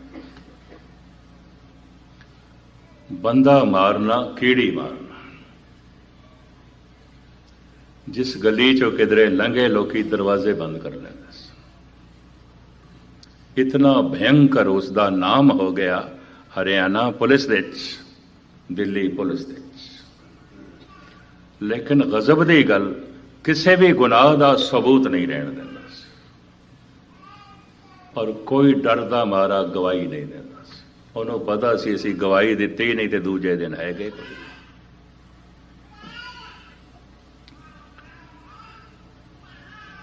काफ़ी चिरां तो मैं नाम सुनिया सी, पर बहुत लंबा समा हो गया कभी मिले तो है नहीं। मेरा बचपना जवानी च बदलिया, ਉਹਦਾ बचपना जवानी च बदलिया। जवान बन के नामी गुंडा कातल बने। एक दिन फरीदाबाद 10 साल दे 2 दफा जाता है। एक साडे इलाके च महापुरुष होए संत भगत सिंह, उन्होंने बरसी मनाई जाती है। उसते एक भगत जोधा राम सिंह जी। भगत जोधा राम सिंह जी की बरसी ते मैं पहुंचा। ਗੁਰਦੁਆਰੇ ਨੇ ਰੈਸਟ ਹਾਊਸ ਅਲੱਗ ਬਣਾਇਆ ਹੈ, 4 ਕਮਰਿਆਂ ਦਾ, ਆਏ ਗਏ ਲਈ ਉੱਥੇ ਠਹਿਰਾਂਦੇ। ਮੈਂ ਉੱਥੇ ਠਹਿਰਿਆ ਹੋਇਆ। ਉਹ ਆ ਗਿਆ, ਮੈਨੂੰ ਨਹੀਂ ਪਤਾ ਸੀ ਉਹੀ ਹੈ। ਔਰ ਗਜ਼ਬ ਦੀ ਗੱਲ, ਮੇਰਾ ਕਲਾਸ ਫੈਲੋ, ਮੇਰਾ ਜਿਗਰੀ ਦੋਸਤ ਸੀ ਉਦੋਂ, ਔਰ ਮੇਰਾ ਹਮ ਨਾਮ ਹੈ।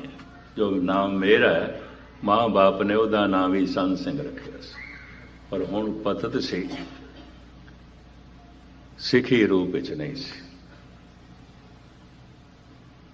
ਆ ਕੇ ਬੈਠਿਆ, ਮੇਰੇ ਕੋਲ 3-4 ਸੱਜਣ ਫਰੀਦਾਬਾਦ ਦੇ ਬੈਠੇ ਸਨ, ਉੱਠ ਕੇ ਚਲੇ ਗਏ। ਮੈਂ ਕਿਹਾ ਦੋਗੇ ਅਧੂਰੀ ਗੱਲ ਉਹਨਾਂ ਨੇ ਕੀਤੀ ਸੀ, ਕੁਝ ਗੱਲ ਕਰ ਰਹੇ ਸਨ, ਇੱਕਦਮ ਉੱਠ ਕੇ ਚਲੇ ਗਏ। ਥੋੜੀ ਦੇਰ ਉਹ ਚੁੱਪ ਰਿਹਾ ਤੇ ਮੈਂ ਪੁੱਛ ਲਿਆ ਕਿ ਮੈਂ ਮਿੱਤਰਾ ਕਿਸ ਤਰ੍ਹਾਂ ਆਏ।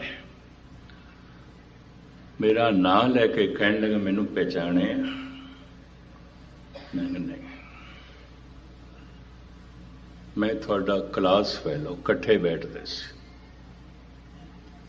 ਤੁਹਾਡਾ ਦੋਸਤ। ਆਪਣਾ ਨਾਂ ਦੱਸਿਆ, ਹੈਰਾਨਗੀ ਹੋਈ ਮੈਨੂੰ।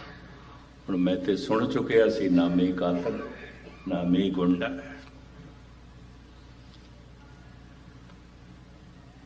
ਇਤਨਾ ਉਸਨੇ ਆਖਿਆ ਤੇ ਜ਼ਾਰੋ ਜ਼ਾਰ ਰੋ ਪਿਆ। ਮਨ ਚੋਂ ਇੱਕ ਖਿਆਲ ਤੇ ਨਿਕਲ ਗਿਆ, ਕੋਈ ਅਨਰਥ ਕਰਨ ਨਹੀਂ ਆਇਆ, ਕੋਈ ਮਤਲਬ ਹੋ ਰਿਹਾ ਇਸ ਦਾ। ਜ਼ਾਰੋ ਜ਼ਾਰ ਰੋ ਪਿਆ। ਮੈਂ ਕਿਹਾ ਮਿੱਤਰਾ ਗੱਲ ਕੀ ਹੈ?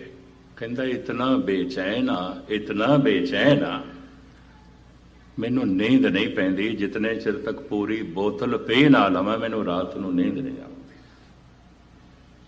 ਇੰਨਾ ਬੇਚੈਨ। ਇਹ ਬੇਚੈਨੀ ਮੇਰੇ ਕੋਲ ਸਹਾਰੀ ਨਹੀਂ ਜਾਂਦੀ। ਜ਼ਾਰੋ ਜ਼ਾਰ ਰੋ ਪਿਆ।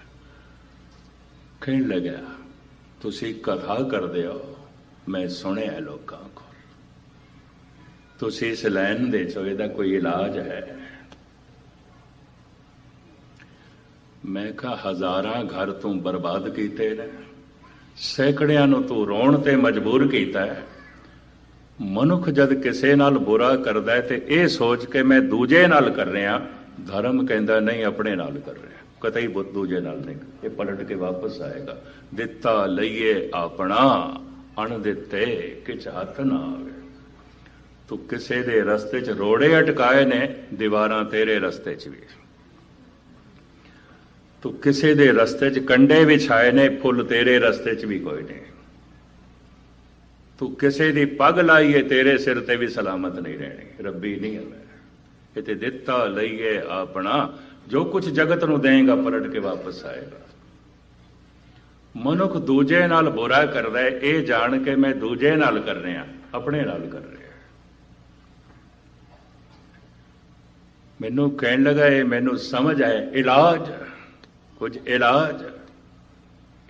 ਮੈਂ ਕਿਹਾ ਪਹਿਲਾ ਇਲਾਜ ਤੇ ਇਹ ਹੈ ਤੂੰ ਸਤਸੰਗ ਦੇ ਚਾਹ। ਦੇਖੋ ਬਰਸੀ ਮਨਾਈ ਜਾ ਰਹੀ ਹੈ। ਮੈਂ ਕਿਹਾ ਆਪਣੇ ਇਲਾਕੇ 'ਚ ਮਹਾਂਪੁਰਸ਼ ਹੋਏ ਭਗਤ ਜੋਧਾ ਰਾਮ ਸਿੰਘ ਜੀ, ਮੁਸਲਮਾਨ ਉਹਨਾਂ ਦੇ ਦਰਸ਼ਨਾਂ ਨੂੰ ਆਉਂਦੇ ਸਨ, ਉਹਨਾਂ ਕੋਲ ਸਿੱਖਿਆ ਲੈਂਦੇ ਸਨ। ਤੂੰ ਆ ਕਹਿਣ ਲੱਗੇ ਫਿਰ ਮੈਂ ਜਦ ਆਇਆ ਤਾਂ ਫਿਰ ਕਥਾ ਸਿਰਫ ਮੈਂ ਹੀ ਸੁਣਿਆਗਾ, ਹੋਰ ਨਹੀਂ ਉੱਥੇ ਕਿਸੇ ਨੇ ਬੈਠਣਾ।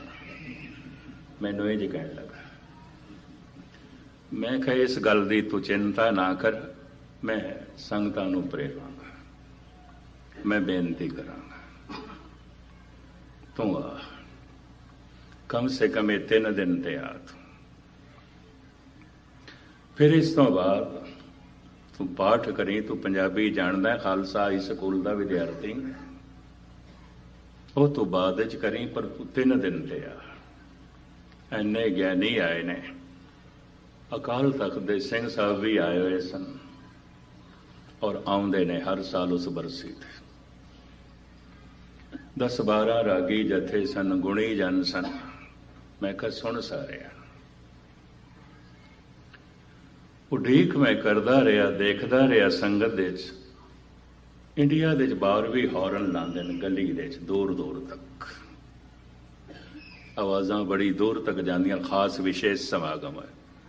ਮੈਨੂੰ ਕਿਸੇ ਨੇ ਦੱਸਿਆ ਉੱਥੇ ਖੰਭੇ 'ਚ ਜਿਹੜਾ ਹੌਰਨ ਲੱਗਿਆ ਉੱਥੇ ਤੇ ਖੜਾ ਹੈ, ਗੁਰਦੁਆਰੇ ਨਹੀਂ ਆਇਆ, ਨਹੀਂ ਆਇਆ, ਉੱਥੇ ਖੜਾ ਹੈ, ਉੱਥੇ ਸੁਣਦਾ ਪਿਆ। इतना कोई थानू सुनाण दा मेरा मतलब इतना बेचैन, हर गुनाह मन नू बेचैन कर देंदा है, हर अपराध मन नू परेशान कर देंदा है और जीवन सिर दा बोझ बन जाता है।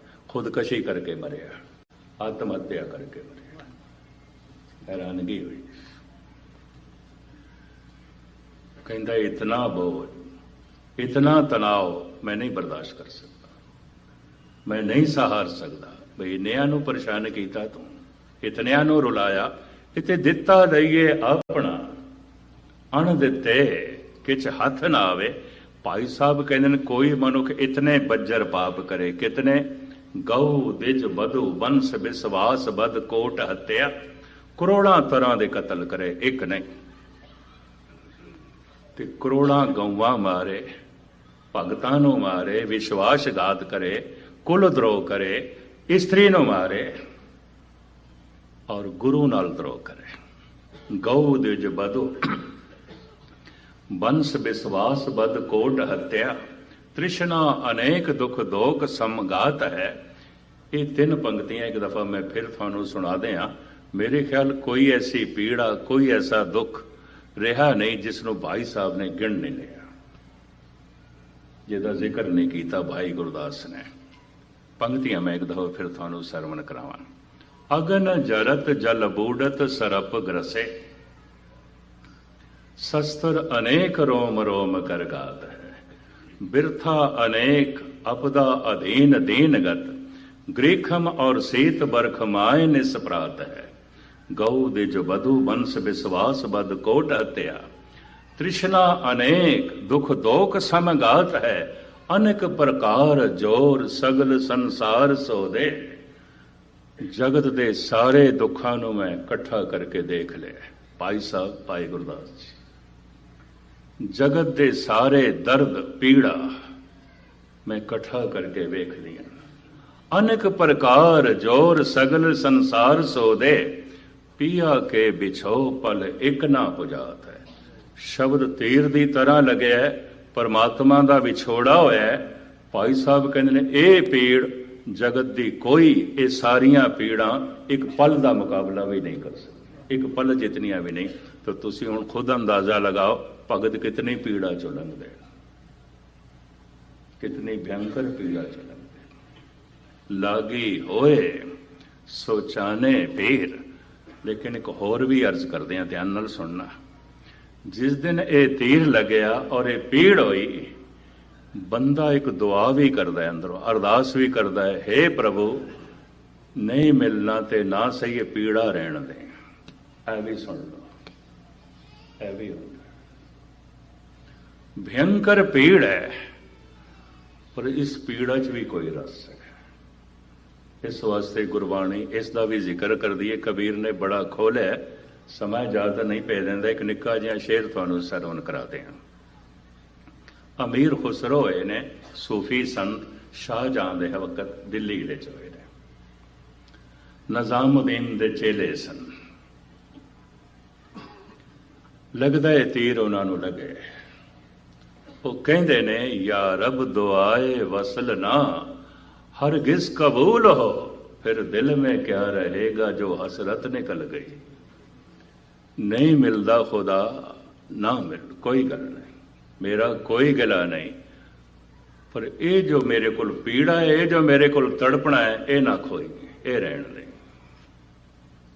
ये पीड़ा रहन दे। ये हंझू गुनाहां नूं धो देंदे ने, ये हंझू पापां नूं धो देंदे ने, हिरदे नूं फुल वर्गा कर देंदे। नहीं मिलिया रब ते ना सही, उहदे विछोड़े का महसूस होना भी बहुत कुछ दे जाता है, बड़ी झोली भर जाता है। पर यह उदों आउंदा है जब शब्द तीर की तरह लगे, पहुंचे नहीं। मैं फिर अर्ज करा, ध्यान ने चलना है, शब्द ने चलाना है, धर्म तक पहुंचना है।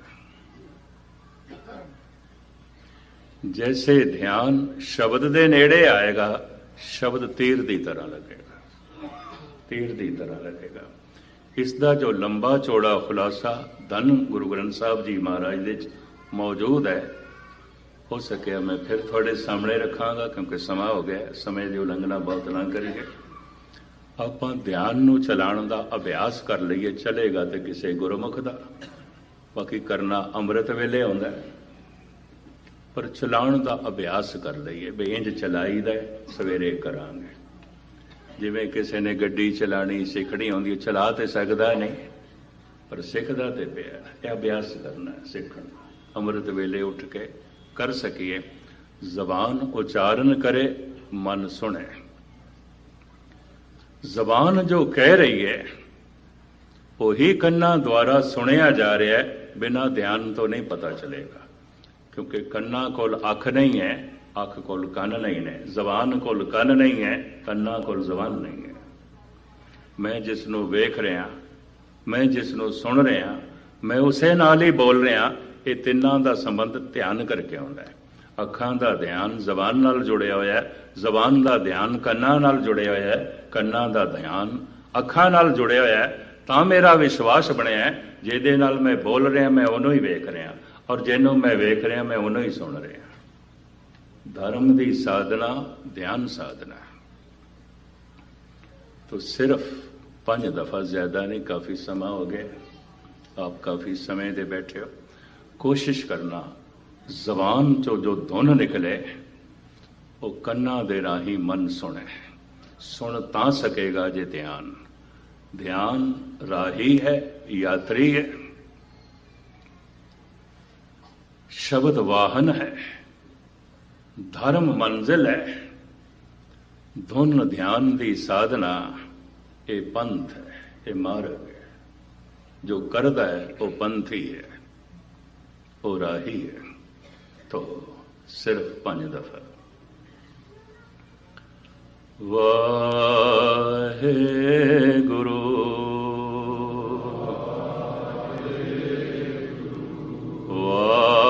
वाहेगुरु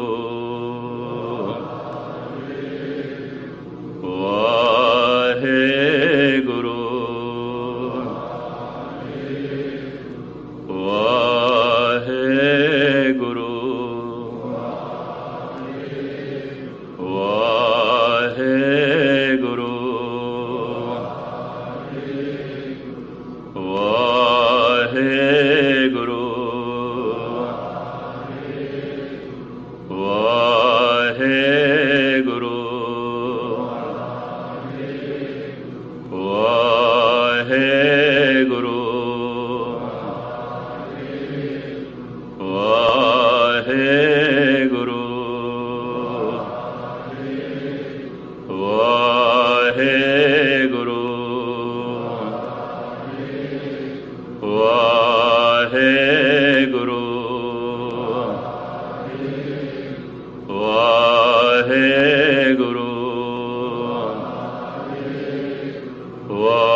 धर्म तक पहुँचावे और तुसी धर्म का रूप बन जाओ, प्रभु का रूप बन जाओ। मैं थोड़े लिए अरदास करदा, तुसी मेरे लिए अरदास करना। थोड़ा सुनना सफल होवे, मेरा सुनाना सफल होवे। बोल सुख दी क्षमा। वाहिगुरू जी का खालसा।